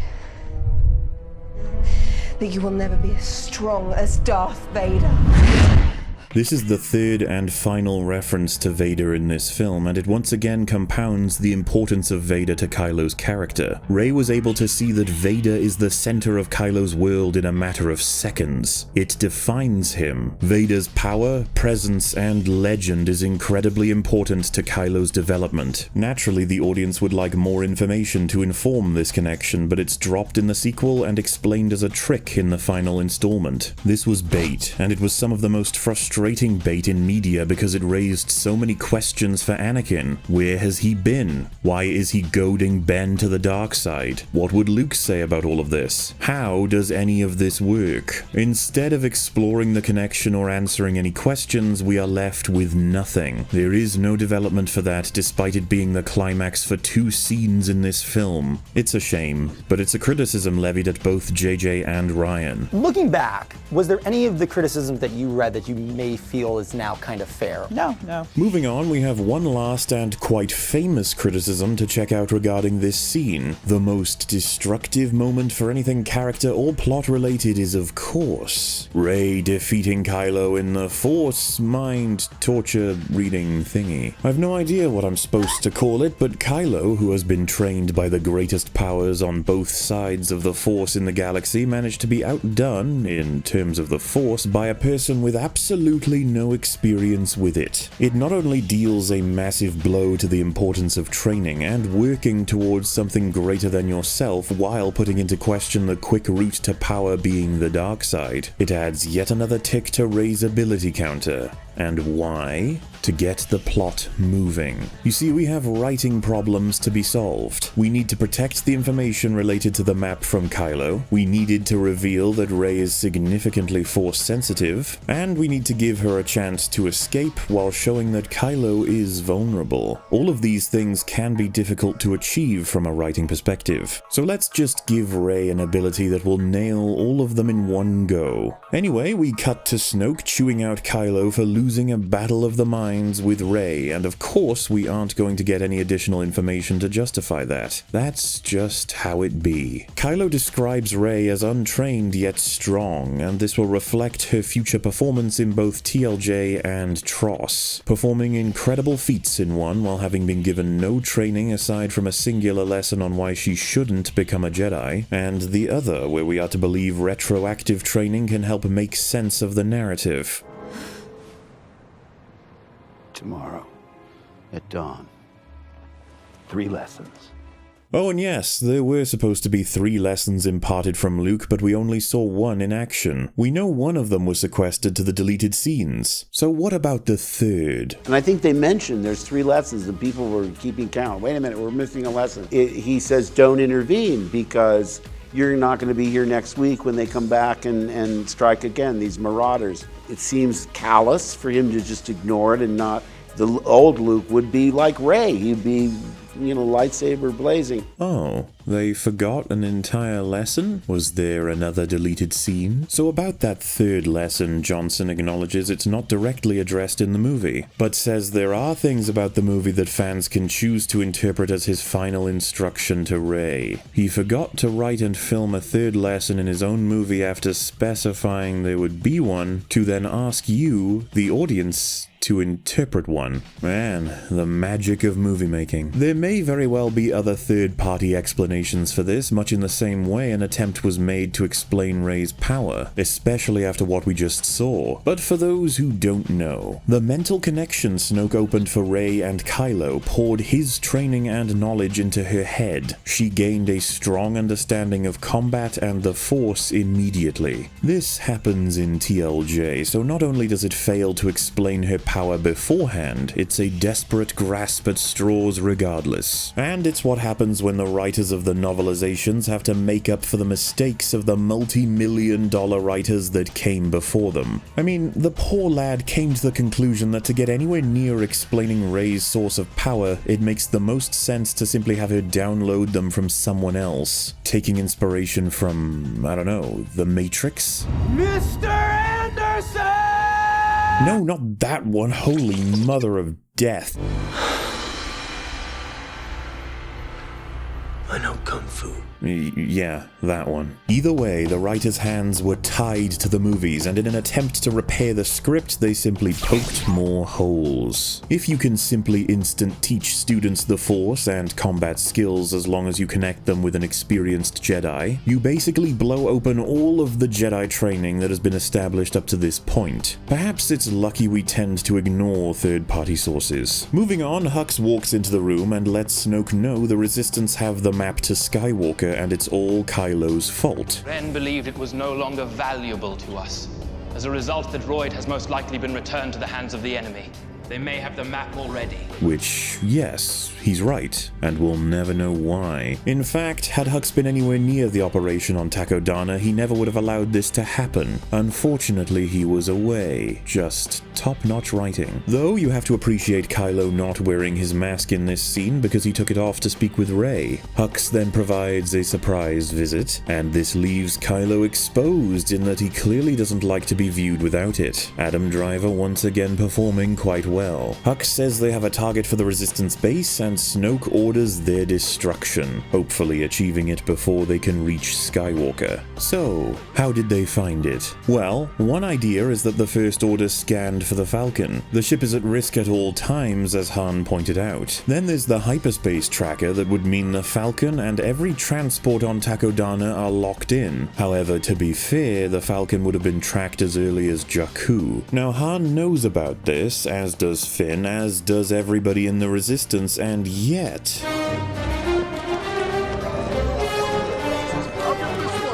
I feel as though this is the strongest evidence to suggest this line really was put in to bump up the script without realizing the effect it has on latter portions. You think it was luck that Chewie and I found the Falcon? If we can find it on our scanners, the First Order's not far behind.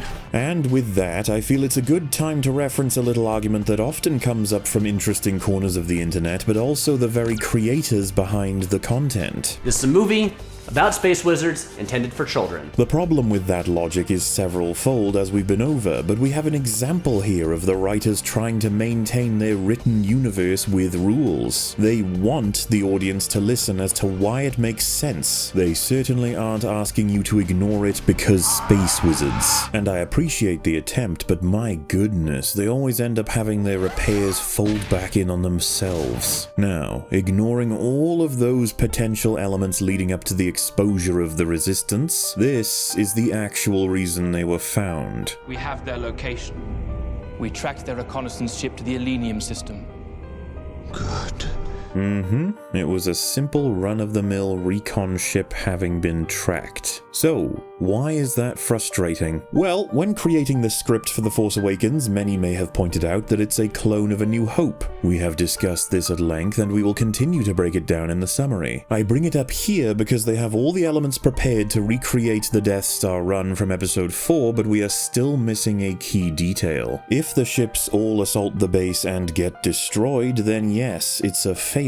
But nothing really happens. The Resistance can regroup and try again later. They may even be able to recruit more men to their cause in the meantime. What will raise the tension is to recreate the element that the Rebel base was at risk of being destroyed in Episode 4 during the Death Star run. Only, during Episode 4, the reason the Empire knew the location of the base was by allowing our heroes to escape with the Death Star information, tempting them to go home to deliver it while having a tracker on board, since both Vader and Tarkin were convinced that the plans wouldn't amount to the destruction of the Death Star, giving them the chance to erase the rebellion for good. That's not only an intelligent move from Vader with the information he has, but a satisfying trade-off to watch play out for the Empire versus the Rebels. Our heroes did succeed, but at a strong cost. Meanwhile, in this story, a reconnaissance ship unrelated to anything we've seen was tracked in the background during other scenes, and so now the First Order know about the base.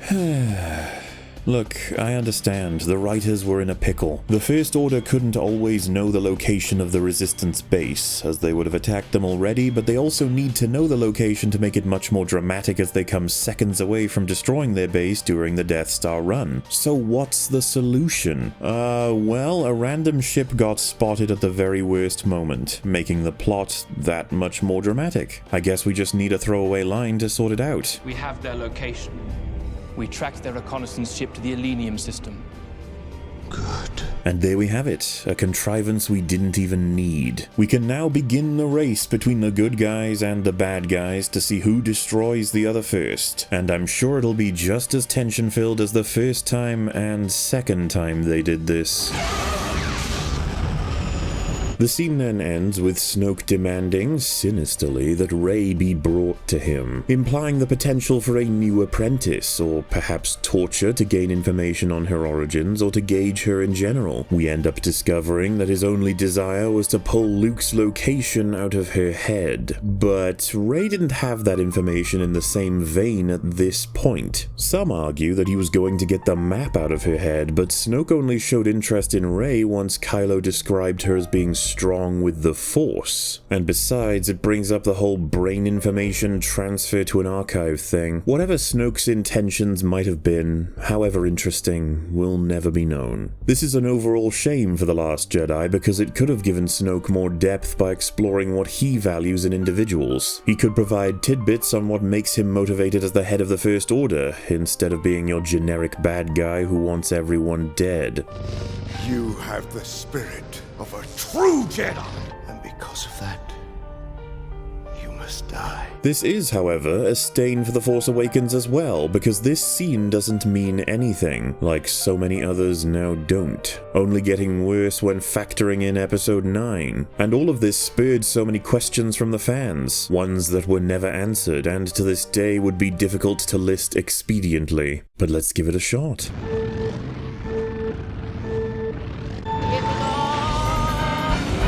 Who is Snoke? Who is he to Han, Luke, and Leia? Who is he to Kylo? What binds him to the running narrative? Where did he come from? Did Palpatine see him as a threat? Was he afraid of Palpatine? Is he Darth Plagueis? Did he always exist? Was he around during the Clone Wars? What did he do that ruined all of our beloved characters' lives? Why did the First Order accept him as ruler? Why is he so powerful? Why did...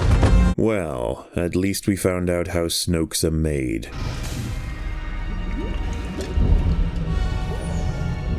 What the hell is even that? We didn't even get to know what Snoke did to tear this kid from his family, and without those answers, the world building and character takes a major hit. Being the First Order and its rise have so many conflicting elements that haven't been explained, and the same is to be said for the dynamics between all of the legacy characters. It leads to the idea that some writing puppet master is providing power to the faction that currently has less, and once you understand that, there's nothing to stop it from happening again and again. That's the state of the world, and the character writing respectively is perforated with major gaps as the motivation behind so many major decisions involving the people we love in this fiction are left empty, with a selection of dialogue to summarize the history in bullet points, with the plot being revealed to have generated this golem-like creature purely to try and reform the threat of Palpatine and provide a source of evil for our heroes to overcome. Though they clearly didn't realize that most of every character and plot point is connected to Snoke. It begins with Snoke and his rise. That is the biggest change that happened between episodes 6 and 7. It's what connects them together and makes this world have some semblance of a narrative. And we get nothing. Needless to say, we are now in dire straits. Coming back to the room Kylo showed off his ash collection, however, we see Rey uses a Jedi mind trick on a stormtrooper. Man, would have sucked for her if no one was on guard inside the room and she was simply forced to wait in there. Or, hell, imagine there were 2 guards. But let's chat about the more dispiriting element at play here. Rey knows how to and can perform a mind trick. You know, this is probably a great moment to separate out the strong difference in the people criticizing the story and the people praising it. There is a lot to say about the quality of storytelling in The Force Awakens, as we've been through, but this is just a bit more blatant compared to other issues. She simply shouldn't have any idea of what she's doing right now. This betrays what's been set up previously by the world in these films. First and foremost, it confuses the process of becoming a Force user, as though anyone can do this at any point, in which case we would be dealing with a very different world. Perhaps more importantly, however, it spits in the face of setup and payoff. No viewer satisfaction is possible because we had no idea this was possible. Such a simple yet blatant hole being blown into the rules of this world will nevertheless raise defenses like these. It don't really matter, it's a film with space wizards. Pfft, every Jedi can do it, and she's a Jedi. It's explained in the visual novels. Rey is powerful and untapped. She just tried something and it worked. What's the problem? Luke did the same thing. He used the Force without knowing about it.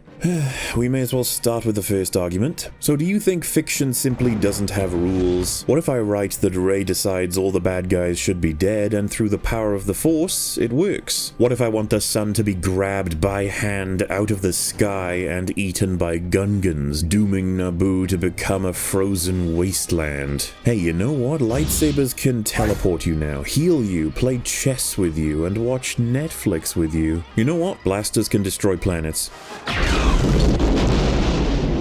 No? Well, person who I found making this argument online, you have an arbitrary line drawn for where you believe rules should be followed. The difference is that I'm trying to draw mine at a principle. Do not break established rules. If you find an example, it's a piece of inconsistent writing, and the next step is assessing the impact. Comparatively, your only qualifier for a rule being broken too much is whether you noticed it. The second argument is a joke because Rey hasn't been given any training whatsoever. She has no idea what a Jedi is, let alone a mind trick. Most of them get some form of a primer or guide to their power, but Rey somehow decided she could pull this off when it would only have made sense if she was a part of the audience having seen the prior movies. The third argument is sad. There are people who think Rey escaping the villain's custody with an ability we have no reason to think she would even have is great writing because it's explained in some book you need to buy additional to the film. You know, when third-party information explains what IG-88, Captain Phasma, and Jango Fett got up to when they weren't involved with the protagonists, that's fine. In fact, it's awesome if those are well-written stories. But when the third-party information is required for the plot to make any sense, then your story no longer functions as a story. The fourth argument is one of convenience, and I think if you're in favor of powerful and incredibly useful contrivances in addition to the ones we've already had acting like a plague on this script, then just one more isn't going to affect your viewing experience. Though, without knowing anything about it, why would someone just assume they can control people's minds? Seems to me like a stretch. And the final argument is referencing episode 5. But it doesn't apply. Luke had training, the Force was explained to him, and Luke was in a position of reaching for the lightsaber and through his stress, made it move with the Force. Telekinesis was also precedented. Regardless, it's a much more intuitive way to access that power within that universe as opposed to randomly trying out whether you can mind control people because why not? And it makes a whole lot more sense when you think about what Obi-Wan told Luke. Let go your conscious self and act on instinct.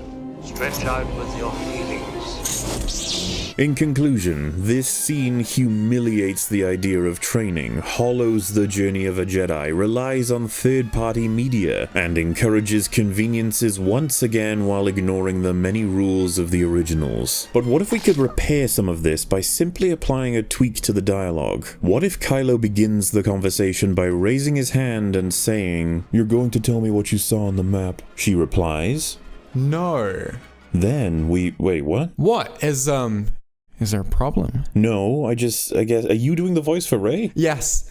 This is happening. Alright, anyway, so like I said, it starts with Kylo saying, "You're going to tell me what you saw on the map?" And she replies, "No." Then we see him frown or reach a level of confusion only to try again. "You know I can take whatever I want? You are going to tell me what you saw on the map." And he gets the same result, but Rey, being so puzzled, asks, "What are you doing?" And Kylo says, "I'm impressed. Mind tricks aren't enough." Rey can then respond, "What are you talking about?"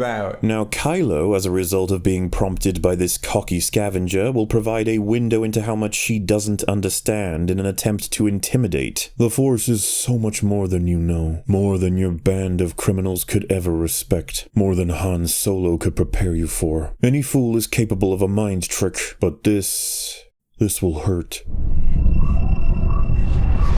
And so Kylo begins to torture her, and she backs him off in the same way she did originally. Of course I would likely rewrite her source of power, or I would rewrite everything about these cosmic defecations, but my point should be clear. The scene, however poorly voice acted, is now only slightly tweaked, and we have a reason for her to be able to do this. Kylo has inadvertently just taught Rey how to try and utilize a mind trick while letting her know more about the Force in an attempt to describe just how beyond her reach it is. And I would likely extend the scene to be an interrogation on Kylo's part that opens with the declaration that Rey will be executed. That should make Kylo's exposition feel even more justified as the words fall on dead ears. Regardless, Rey does indeed perform the mind trick, and then she frees herself from the prison, and they throw in a joke for good measure. And you'll drop your weapon? And I'll drop my weapon. And I think that works pretty well. It's as though it plays on the mindset a viewer has when seeing mind control take place. How long does it last? Can you keep asking for more stuff? Well, yes, apparently. It is lighthearted and fun, but it does rely on Rey having power that she has no capacity for. I guess you could turn your brain off, though. The quintessential non-argument that essentially stands in for, "This film is poorly written, please don't think about it," which is an interesting prospect. You should not be hurrying to admit that a film is great when you turn your brain off. Depending on your criteria, it's paradoxical. Your brain being active is what supplies those very emotions. Personally, when consuming media, I don't really feel anything unless my brain is on and actively taking in events. This applies to films like The Prestige and The Room. I need my brain running to enjoy them both. Hi, doggy. You're my favorite customer. Understanding how events connect or disconnect is often where the entertainment comes from. But turn the old computer off if it helps, I suppose. Moving on, Kylo has a scene in which he realizes Rey has escaped and he flips out, slashing the chair she was in to pieces with his lightsaber. Unlike it previously being played for dramatics, the film takes us outside the room, and we see two stormtroopers who become very nervous about getting anywhere near him. They end up walking back the way they came, and I know firsthand this made the audience howl with laughter. Troopers know him, and they know not to get in his way when he's having a tantrum, and so they run off, which is supportive of his lack of control, but simultaneously adds to the bratty nature of his character. Kylo, alongside his personal moments and his lightsaber being akin to an exposed nerve, is a clear idea in this trilogy, and there were many incredible directions he could have been taken. This moment also highlights the humanity of the stormtroopers once again, something of a frustrating schizophrenia the script is dealing with. They are people, and we need to recognize that in order to save them from this horrible fate. No, they're not. Yes, they are. No, they are not. Yes, they are. No, they are not. Yes, they are. Anyway, under Hux's command, the Starkiller Base's main cannon charges up.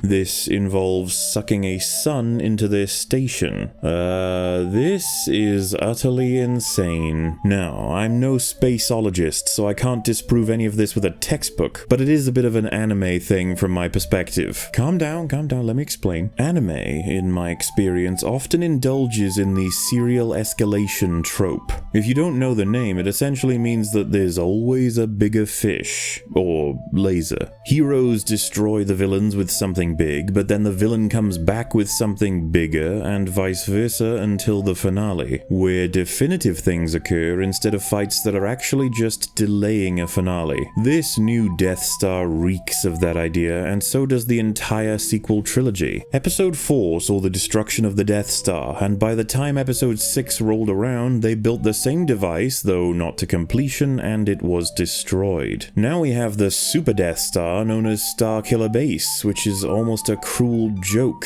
parading the corpse of the now decanonized Starkiller storyline from The Force Unleashed while trying to bank on the nostalgic notion of Luke Skywalker originally being named Luke Starkiller. We couldn't just have a First Order Death Star, could we? The Resistance end up displaying it rather casually, implying they are concerned with it, but it's essentially par for the course. How is this created in secret, yet you have the schematics already? Also this. How do we blow it up?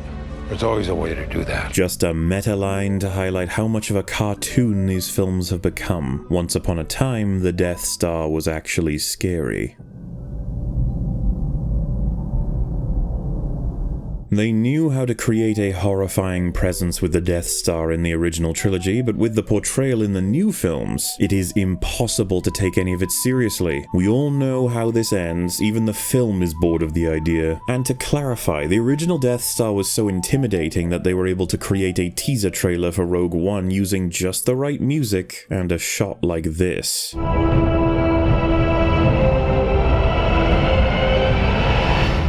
As if you could ever pull off that kind of gravitas from this embarrassing botched clone. And that's before your brains jump onto the mechanical side of things. Like, wouldn't removing a sun from a solar system cause major ecological and gravitational issues for everything in the area? Does the station move to different solar systems every time it needs a new sun to eat? Also, I guess we need to assume this laser is traveling with hyperdrive or something? But look at how slow it is here. How in the world is this going to reach any target before it ends up dying naturally? Also, the sun isn't empty calories that power up a battery. It's mass. You're telling me it's now inside a planet-sized ball? And you know, that's the thing. It just had to be way bigger, right? Not to be mistaken with a moon anymore. No, now it's like a planet now. A planet that is powered by a big No, it's powered by the sun. No, this thing eats suns. Yeah, how cool is that? Vengeance, Maria, Apocalypse. That blue hedgehog again.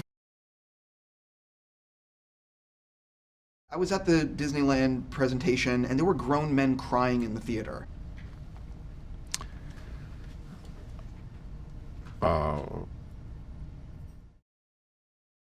It drains the very lifeblood out of suns at a whim, as would a god. It then fires a beam, 5 beams at once that spew across the galaxy. I call it death. Starkiller Base. Original character, do not steal. It's really sad that in desperation of dazzling the audience, we drain any sense of dread from this daunting idea. I can't deny they made the right choice monetarily. At least at first. But even that excuse is running dry for these awful stories now. Anyway, the planet prepares to destroy the Resistance base, and we cut right to them. Poe says the information they received from the recon ship confirms what Finn has in his report. This line is here to give us a reason for the recon ship to have cost them their location, but the script acknowledges that Finn had the information anyway, making the ship redundant. Finn then describes how the base operates. It uses the power of the sun. As the weapon is charged, the sun is drained until it disappears. Leia then receives a message saying the Resistance have now been targeted and the base is charging. Wait, so that means the recon ship wasn't destroyed, it was just followed back? You literally stole the beat from A New Hope without any of the context to support it when you didn't even need to, and you didn't use a tracker, you just followed? Lucky they didn't hyperdrive when traveling between systems, I guess. Because as we know, that tech requires a Star Destroyer at least. At which point I ask, why not send your vast armada now? You can stop any assault they're planning, and you can take their whatever. Of course, this isn't great news, but we have the benefit of seeing The Last Jedi now, and therefore we know all of them can board the Radis and escape. At the very least, they have the transports. No harm done. Without the Republic fleet, we're doomed. Okay, so we have a lot to unpack here thanks to that one line. I'm not kidding, that line screws up so much of what we know. The fleet that belonged to the Resistance and the Republic has been obliterated along with the 5 planets we saw previously. They only have a selection of fighters remaining and are thus grounded. This means they are sitting ducks when considering the incoming laser from Starkiller Base. That is how the tension is built in a lot of stories. We are told that all of these people are going to die if they don't stop Starkiller Base now. We just went over how much this doesn't make sense when considering The Last Jedi. But we also know the Resistance has time to escape. The base won't fire at them for another 20 minutes of movie time, so who knows how much longer they have in real time. When the rebels were attacked on Hoth with the Empire at the gates, they still managed to get a significant force out in time. Why would they not have the means to escape their base when they had the support of the galactic government? Should they not be far better off than Hoth? The simple explanation here is both incompetence and that the writers are now clearly fighting each other retroactively. Again. Oh, and by the way, I might have a couple of boulders floating to show your force emanating. So I was led to believe that I still had the Force and that was really strong in me. That's funny too, because that would have changed the whole story if they Of course. In fact, when I read 8 before 7 came out, I said, what? And I called, did I call JJ or Ryan? Somebody, I said, just say, are you guys aware of this? Have you seen a cut? Is there floating boulders? And they said, no, we caught that. We worked it all out. But that's the difference here. In the old days, there was an overall outline. This one's more like a relay race where the first guy runs the race and hands the torch off. And then, the same with Ryan. Or JJ now is going to take Ryan's story and figure it all out. Yeah, J.J. Abrams was going to have Luke at the end of episode 7 floating boulders. This means he had no intention of creating the Force-absent Luke. Of course, that changed dramatically when Ryan stepped in because there's no agreement on what should be happening in these scripts. It's at the whim of the next person in the production line, a practice that's spreading. Many viewers might notice little in terms of continuity errors for these movies when viewed 2 years apart, but that experience isn't quite the same when viewing them years later all together, as one might for the sake of re-watching classics, or for the sake of an autopsy. JJ wanted the Resistance to essentially be resourceless by the end of The Force Awakens in order to have the horrifying First Order close to crushing them. But shockingly, our plucky heroes save the day by the closest margin, just like the original. But then Ryan wanted to go from there and create his space chase movie, chock full of ships, so he dropped the Raddus as well as an armada right there in the opening. If anyone wanted to argue that it arrived at the beginning of The Last Jedi, explaining that it simply wasn't around for The Force Awakens, would you care to explain why everyone in the Resistance seems to have no idea it exists as an option? And while you're at it, perhaps you can explain why the Raddus wasn't able to jump to this planet now, when the Resistance is threatened with extinction. If these stories were being created back-to-back like The Lord of the Rings, for example, this would be a conflict in the writing room directly. By setting up The Last Jedi's space chase plot, Ryan has not only generated new rules that damage the entire saga in a broad sense, he has tampered with the tension of the climax in the prior film, something that could have been argued out in real time. In reality, by being such broken up projects with no guiding hand, the writers are able to ignore each other's work to benefit their own stories. JJ ignored plenty of George's, and in turn Ryan has ignored plenty of JJ and George's, only for Ryan to then have his work ignored by JJ. It's like poetry. Anyway, Han Solo suggests they simply blow the station up, and Finn points out there's an oscillator in the 47th precinct that prevents destabilization. If they can destroy that, the whole planet will go up with absorbing the sun. But they can't get to it with ships because there's a planet-wide shield. Finn says he can disable the shields as he's worked there. Han offers to get him there with Chewie, and the scene is over. In a decidedly smaller amount of time, we have managed to begin the third act for episode 4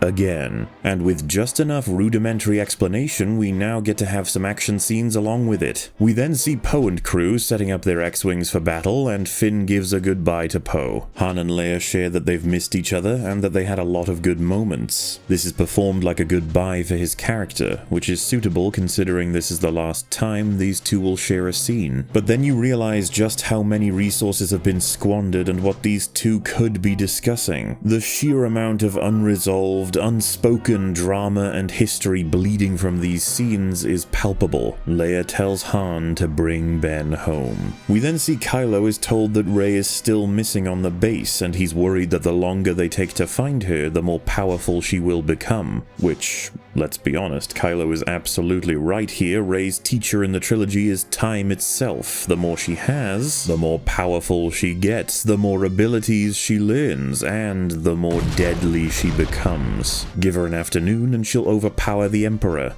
Well, that wouldn't make any sense, he's dead. So, Rey manages to successfully sneak around the base, which I would imagine is supposed to be justified in that she knows Star Destroyers well. But the architecture and technology present in broken Empire-era Star Destroyers is never going to be enough to enable sneaking around an active, staffed First Order-era Star Destroyer, unless she was that lucky. Regardless, we then have a scene that frustrates the living hell out of people. Han uses the light speed as part of the hyperdrive to bypass the shields because the shields have a fractional refresh rate, meaning they are essentially flickering at the nanosecond. If you're fast enough, you won't be hit when going through. Their shields have a fractional refresh rate, keeps anything traveling slower than light speed from getting through. We're making our landing approach at light speed. First of all, if it's an extremely tight piloting move, then this is an easy excuse to bring in Poe as part of your ground team. Whoever shoots the thing when the chance comes up can still be done by any of these lads, and he then gets to have more time with the whatever. Second, bad move, Disney. Don't add rules to the hyperdrive. It complicates everything in a big old ripple effect throughout the movies. Now, I'm not as much of a lore nerd in relation to Star Wars as I may come across. There is plenty in the extended universe I haven't seen or read, though I generally have a strong investment in the films. So let's not go nuts with the mechanical side of the science fiction with this maneuver. I am a simple man for the most part. All I want is for the most fantasy of fantasy and the most sci-fi of sci-fi to simply operate as I've been told it does, rather than doing a big old contradiction. Take the Force, for example. It is some kind of thing that exists. It's like the natural order or the influence the universe has on itself. It's a part of everyone. Everyone can feel it and use it, some having a stronger predilection towards it. Once you harness it, you gain abilities, some of which can be helpful and some that can hurt. Then there's the morally grey stuff. The rules are that you need training to use it effectively, and everyone comes with a base level of what I assume is Force proficiency. The better you are at the base, the more powerful you will likely become. Then there's a bunch of Force abilities, right? You know, stuff they show us in the films that we then expect to be utilized. The less new powers, the better, because they can otherwise act as Deus Ex Machina, though there are ways to introduce them. So, the Force is explained, but it's not really explained. I don't know how the Force works exactly, or how it functions on a fundamental level, but it is an entity of sorts and it has rules to follow, limits to abide by. We see training, then use. We don't see people just suddenly mastering it with no... right. Also, we typically don't like to see brand new stuff pulled out of nowhere to save people, but even the simplest additions can have a serious ripple effect. Why didn't Palpatine just fly himself back up the shaft? I guess Leia and Rey were both stronger in the Force than old Palpatine. Never mind.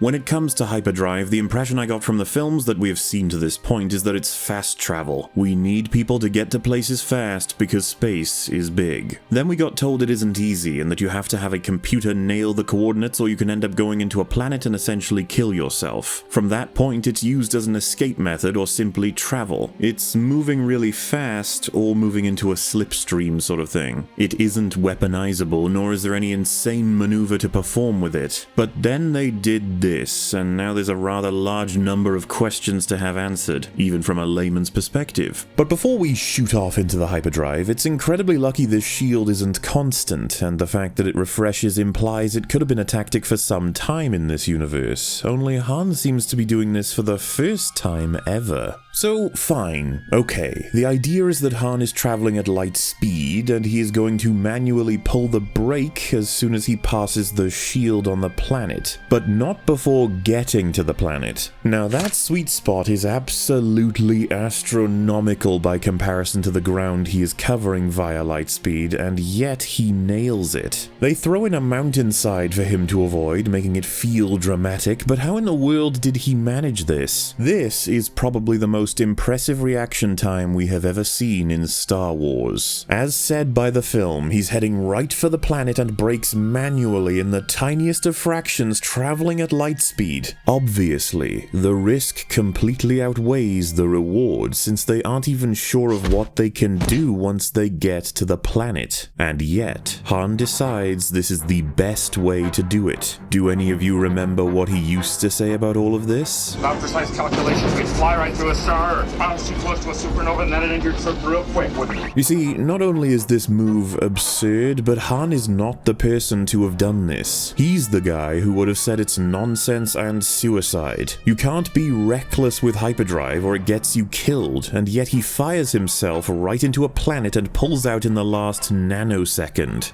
We're making our landing approach at light speed. And now. It's also amazing to think about in terms of this refresh rate. When cutting it down to time that it's on versus off, the gaps will be flickering so quickly that there's no reason not to assume you will absolutely cut the Falcon in half. This whole scenario is extremely hard to take seriously because aside from the precise timing, the fractional gaps in the shields, and the dramatic swerve to safety, the Falcon survives being plowed through a forest of trees without being detected by a single sentry, camera, or sensor. And on top of that, does anyone remember this line? Sir, we're detecting a massive object emerging from hyperspace. How do you not have anything in the space surrounding your planet-sized HQ that's able to see this? No foreign object detection on the planet or surrounding it at all? Despite Han saying that the First Order have the Falcon's frequency ready for scanners to detect? As you can probably tell, we are reaching critical in terms of continuity, and this story is on life support. And you know what? If you can do this, and people just know about it, why didn't they do it against the second Death Star in Episode 6? They were all trapped, being blown up one by one, and none of them thought, hey, let's just go for a gamble run into the Death Star. If we make it past the shield, we can destroy it. Nah, let's just hope the shields go down eventually and we can die instead. But if we consider what we learned in The Last Jedi, Han could have underestimated the hyperdrive and shot through the Starkiller Base, destroying it anyway. So perhaps he was right all along. The rules on hyperdrive have been utterly melted by Disney. It is now a power to be used whenever they have written themselves into a tough situation. They break their own rules and the rules set long ago because storytelling is just cool event after cool event. Nobody needs consistency. It absolutely won't help bring down the most surefire money printing franchise ever, no sir.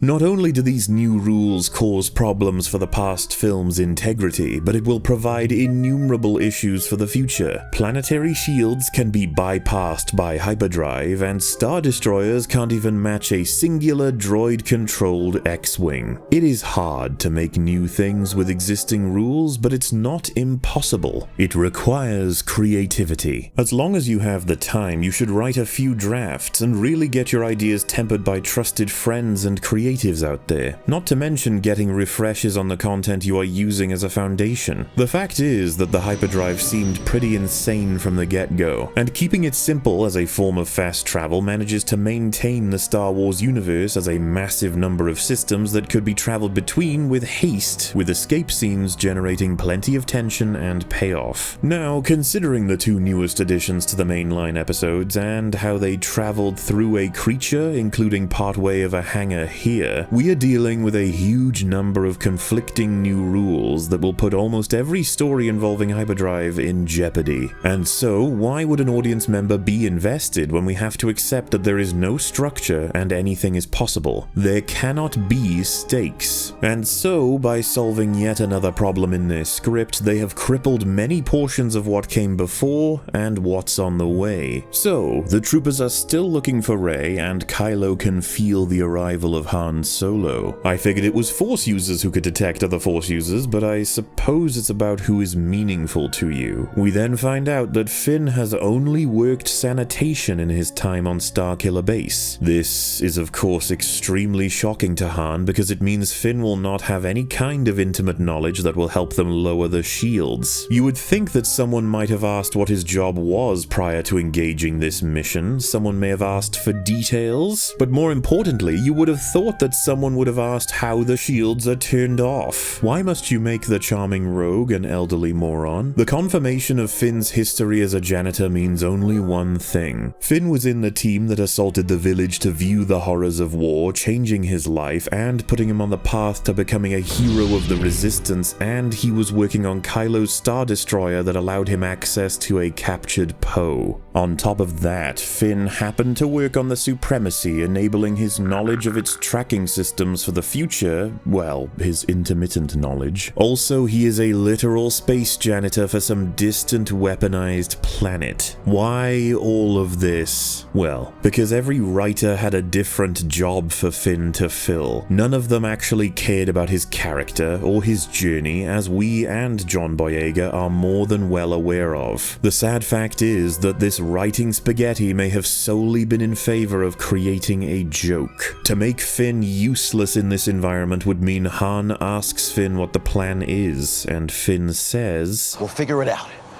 We'll use the Force."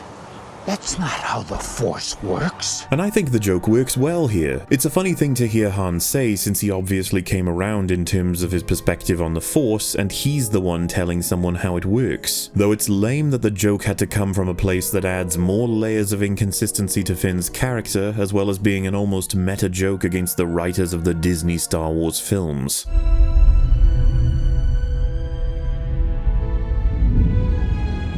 That's not how the Force works. Leave the cell with the door open. That's not how the Force works. That's not how the Force works. That's our drop zone. How do you know? A feeling. That's not how the Force works. The need in front of your nose. That's not how the Force works.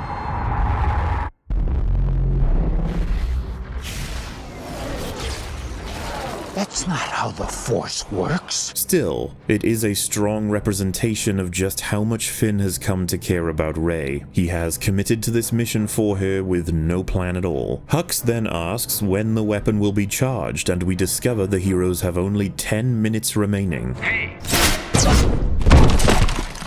The team have entered the base. Apparently it was that easy to find and access while having no alerts or defense beyond some guy in a hallway. No hacking, no explosives, just full access. Finn then says he knows how to disable the shields, and what he's referring to is the capture of Captain Phasma. So naturally we cut to her walking in some hallway that happens to be right where they are on the planet. I guess that despite there being at least 47 precincts, they not only landed at the one they needed, but Phasma also happened to be in it too, and close enough that they could capture her without incident. That is pretty darn convenient. So Chewie rugby tackles her, and she yells rather loudly. Yet, the troopers we just saw behind her have no idea, and they don't raise a single alert. Phasma is then held at gunpoint by both Han and Chewie, obviously because their blasters would hurt her, which, let's ignore that. Finn, at the prospect of capturing Phasma, is unable to contain his excitement. I'm in charge. I'm in charge now, Phasma. I'm in charge. Bring it down. Bring it down.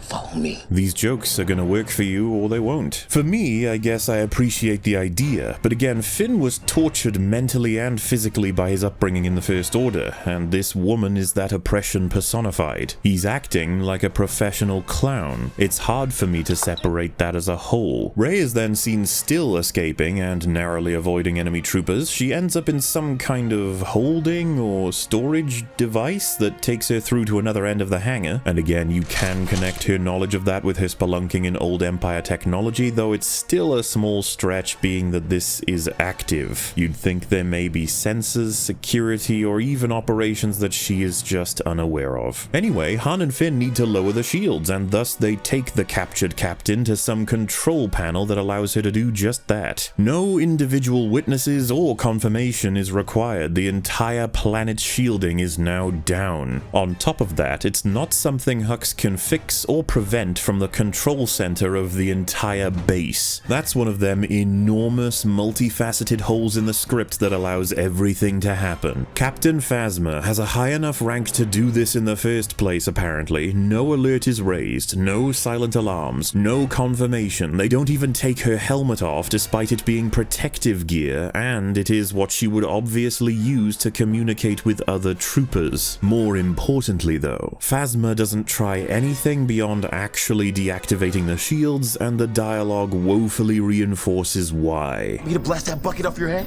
Lower the shields. You're making a big mistake. Do it. Conflicting rules are almost a part of the canon now, though my point in actuality was that that line was another example of ADR. Need to blast that bucket off your head? Lower the shields. You're making a big mistake.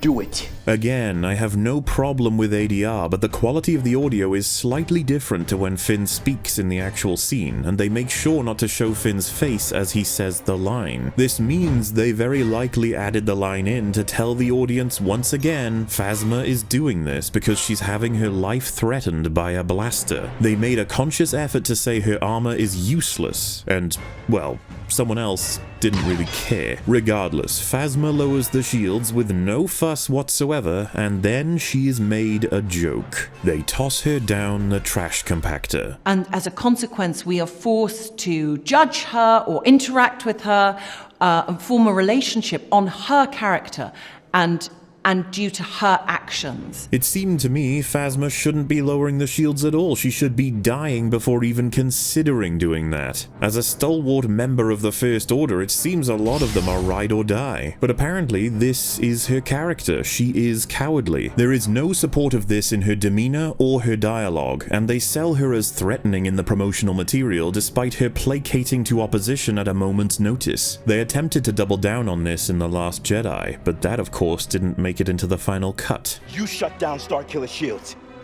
Who would believe a story like that? I mean, she's embarrassing in both movies, but it's interesting to see where it all began. All chrome, one of the coolest looking characters. How would you describe her in one word? Badass. Ooh, I like it. Well, you're good at that. You're good at that. The fact is that the OT and the prequels had villainous characters with limited writing, but they were intimidating because of their efficiency in countering the heroes. They were remembered. Darth Maul killed Qui-Gon Jinn. Boba Fett captured Han Solo and held him between the gaps of the trilogy. Like a panther. Yes. You cannot perform a plot summary without going over these events because they have drastic effects on the world and the characters. Phasma is remembered as an overgrown toy, a botched clone of past undeveloped villains that filled the same slot. As if Disney Star Wars wants to now create something underdeveloped with a cult following in the fanbase by design. Something that could generate extra stories and merchandise. Oh my god, it's Captain Phantasm. Captain Phasma.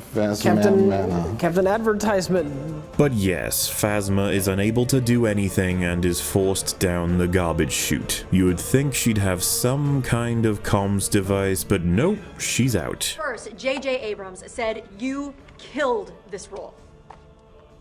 You killed the audition. You killed the audition.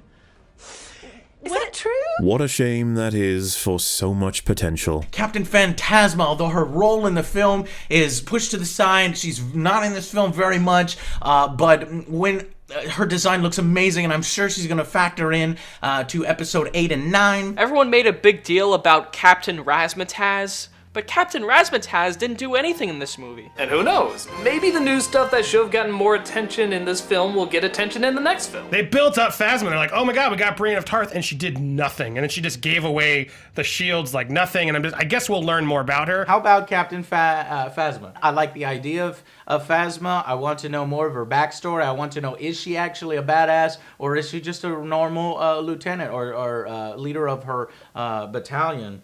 Small ass part. She was used mainly for a joke. She's going to be more in 8 and 9. Also, there is a silver girl Nazi. She is important. Remember that she is important. Buy a toy to remind you that she is important. Curious, in this film, when you read the script, are you like, yes, finally my redemption? Because I know you get a big fight scene with Finn, right? This is when I get to give the answer that my friends here have heard 13,000 times already today. Oh no, there goes Captain Phasma.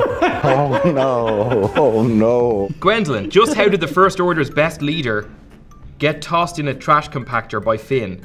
Well, sometimes life gets tough and moves in unexpected ways. Yeah. And do you know what? Sometimes you just feel like giving up. Yeah. I think variety is the spice of life.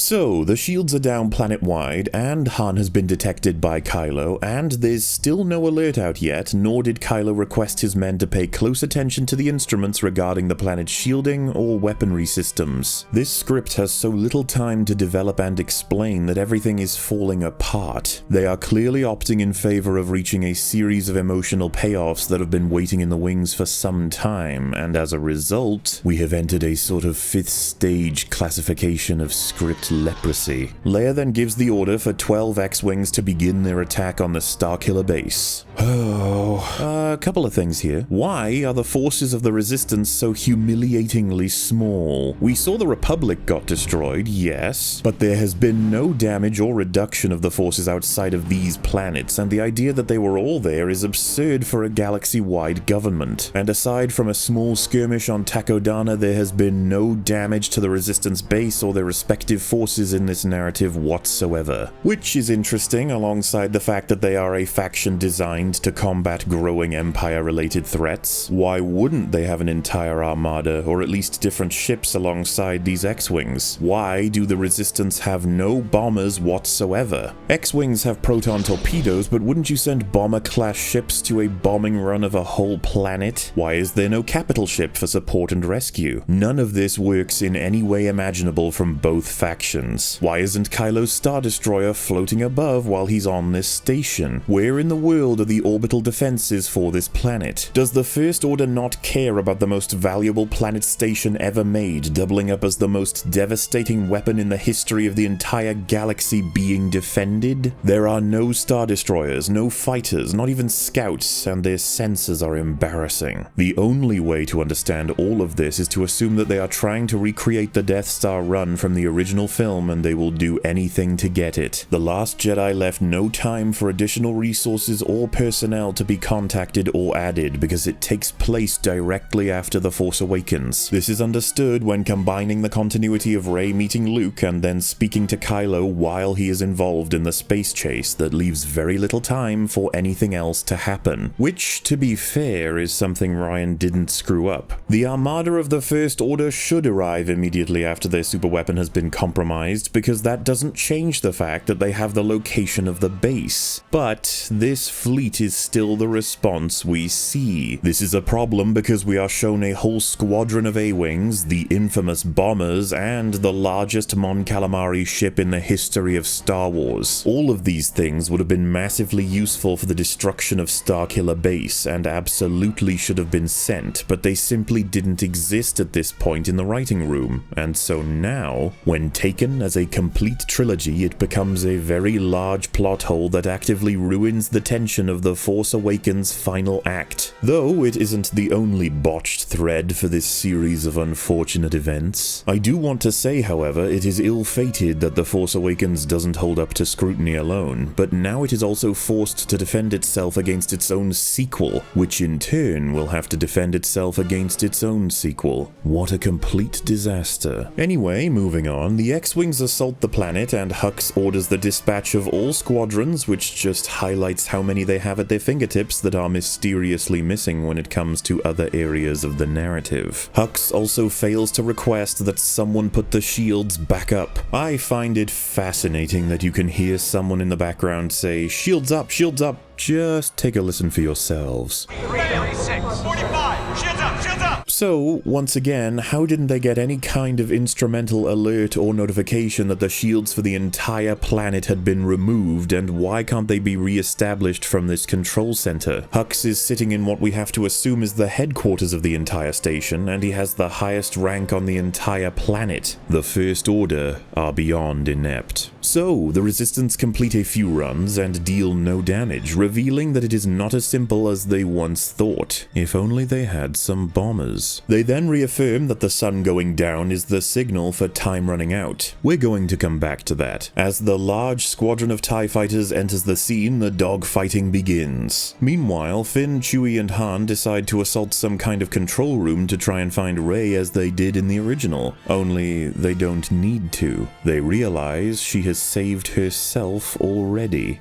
Incredible. There was another joke here where Han is trying to nod towards Rey and Finn says, "Why are you doing that? Why are you doing this? I'm trying to come up with a plan." Again, it'll go both ways for many viewers. Some people find it endearing, some people find it obnoxious. I find that these jokes are being scattered here in prep for Han's death. It gives strong reason for both Finn and Rey to feel so close to him, or at least to convince us that they care thanks to their journey with him. It can be particularly effective to put an audience in a sense of comfort before slipping a knife in the heart. Regardless, they want to make sure you like Han Solo on top of appreciating Finn, Chewie, and Rey care about him. They are primed for a big ol' scene of loss. It's all done through levity and learning, though only one of those characters has earned that connection. So yeah, they happen to bump into Rey. She broke out of her cell and traveled across different areas of this planet base with at least 47 precincts, while Finn and Han knocked down the shields and pursued a nearby control center to try and find out where she is, and they happened to bump right into each other. Brilliant writing, once again, for this scene. Also, bit weird, she kind of looks like she's insulted when they ask if she's okay. You alright? Yeah. I assume it's nerves, and not the personality sifting below. Rey then finds out that Finn was the one who pushed for her rescue, and they share a hug. This is rather on point for developing their relationship. Thank you. Rey knew that Finn's only goal was to escape, and so having him come all this way, putting himself through serious danger, implies he cares for her deeply, and she recognizes that. I look forward to their on-screen friendship developing. Han and the crew then realize that the Resistance are being slaughtered, and the bombs they decided to bring with them may be the only chance left to stop the station from firing. This dire situation is then reaffirmed by a Resistance member who says they've lost half the fleet, which, let's be honest, wasn't much of a fleet considering their massive resources. C3PO then confirms the time limit is getting shorter, cranking the tension once again. As I said, I have no idea why they aren't evacuating the base. We've seen their transports. And do they not have more allies? No friends at all in this galactic republic? Well, we know they do. They're involved in both payoffs of both finales of both sequels. It's pretty hard to believe that the reach of the Republic stopped with these 5 planets. Anyway, so Han and Chewie shoot down some troopers only for them to reach a locked pathway. To open this pathway, Rey and Finn need to go and remove some random piece of metal from a place that's much further away. The reason that weird bit of door unlocking happens is so that we can separate the ground heroes into 2 parties. It comes out of nowhere, and it's done almost automatically by the characters without a single line of dialogue. They do not want you thinking about this. So let's think about it. This is about to set up all the pieces on the board for the big moment. Finn just went with Rey to do nothing. Would it not make much more sense for him to assist the other 2 men in setting the explosives around the precinct? The alternative is watching Rey pull on a piece of metal. But yes, accessing the mechanical security of this door just had to be very far away from that door. Now, it was obviously done to separate the characters, but as a result, they have provided Rey with yet another talent. Rey is a scavenger of downed Empire ships. That does not mean she should know everything about every Empire ship and station, but certainly not the First Order era ones, and yet she always knows. Personally, I would have had Finn do this in the story to match his knowledge of the base, while justifying his split from the saboteur side of the group. He can then suggest that Rey come with him to help cover him, or help with droid translations if need be. A simple tweak to a still absolutely ridiculous and arbitrary bit of writing. I mean, he was working sanitation on the base itself. He would have to know about the method of access to many areas, and getting past security would have been the norm. But we know what's being set up, and when it comes to JJ, he will do anything to get what he wants. Though the final act in particular clashes so many events together. It shell shocks the viewer with events and discourages questions. Lucky for us, I can slow the film right down and explore the entirety of what was done to create the scene. But that won't be until next time in 2073, or maybe a bit before then. Yes, folks, it's true, we have reached the end of this part. As you're well aware, these bastards take a huge amount of time to make, and they are created solely by myself in between other projects. I know many of you have lost faith as to its completion, but all I can say is that I will not allow it to go unfinished. I just need time, especially considering we have so much to talk about in Part 5, namely the complete and utter assassination of Han Solo in The Force Awakens. Yeah, it'll be time to talk all about that. Not to mention this moment, which Next time, baby. We've managed to get through a lot of topics this time around, and there are plenty left, but we're further than halfway now, so there's that. And I appreciate you sticking around, folks. Thank you so much for encouraging this work to take place, and for supporting it so thoroughly. If you want to see more breakdowns from myself, I have a second channel where a load of coverage on all kinds of media is uploaded. It is just a heap of, like, rubble and the unmoving, like, bodies of the two of them. It's really, really unpleasant, and she's trapped under this door with a broken arm from the looks of things. And the fire's rising as well. Yeah. There's a lot of very human reactions in the show that I kind of appreciate, of you're a person, a child no less, who's just, like, had the entire world explode around you. You're trapped under a door, your arm's broken, you can't move or get free. Two of your brothers essentially have just died. So yeah, you're just lying there sobbing. There's not much else. There's not much else for it. Tragic as hell. It gets worse. And, it gets worse? Woo! My friends and I on EFAP recently completed our reactions and coverage of the Book of Boba Fett. Oh, whoa, what? Why don't you just shoot That's a him? Wookiee, mate. You're not winning. It's a Wookiee, dude. And he's a big one, too. He's like a bear. Wouldn't it have been great if the Wookiee brought a gun? Throw him into his weapons. That's the plan. Why did you just not shoot him? Why? Where? I just... What is happening? Oh my god! What are you doing? Gouge out his eyes! Gouge out his eyes with your hand. Ouch.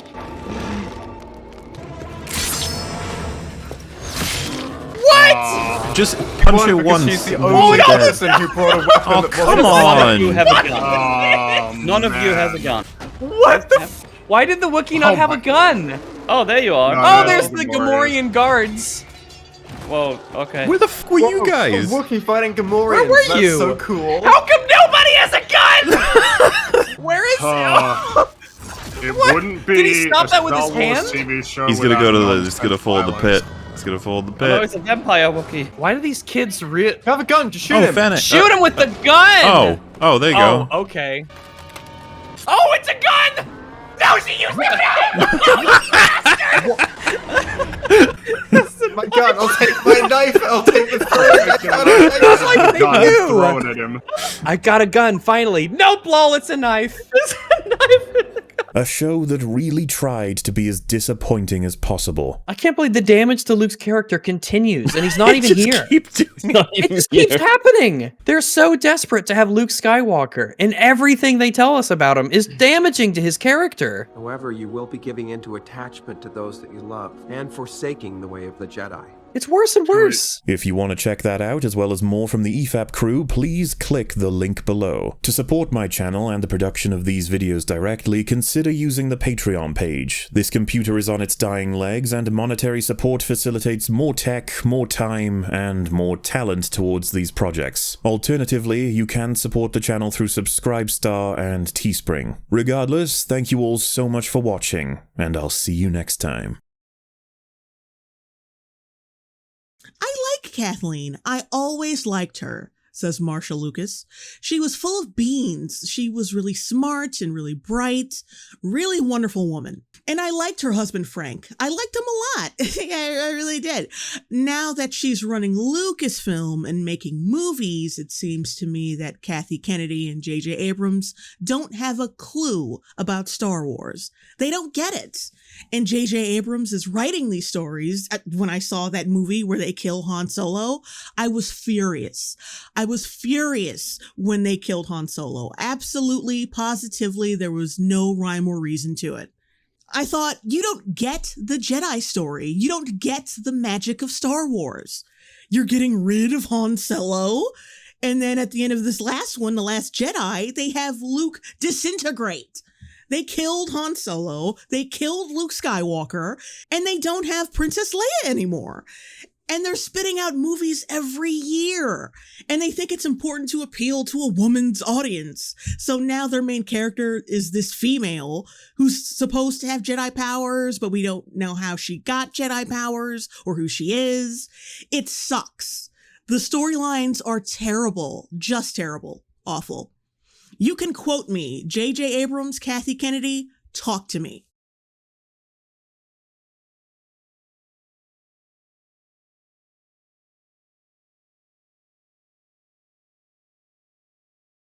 What? Is there a problem? Cuck? Yes, this is happening. What are you doing? There a problem? Yes, this is happening. No. What are you doing? The Force is so much more than you know. More than your band of criminals could ever respect. More than Han Solo could prepare you for. Any fool is capable of a mind trick. But this will hurt your bum. No!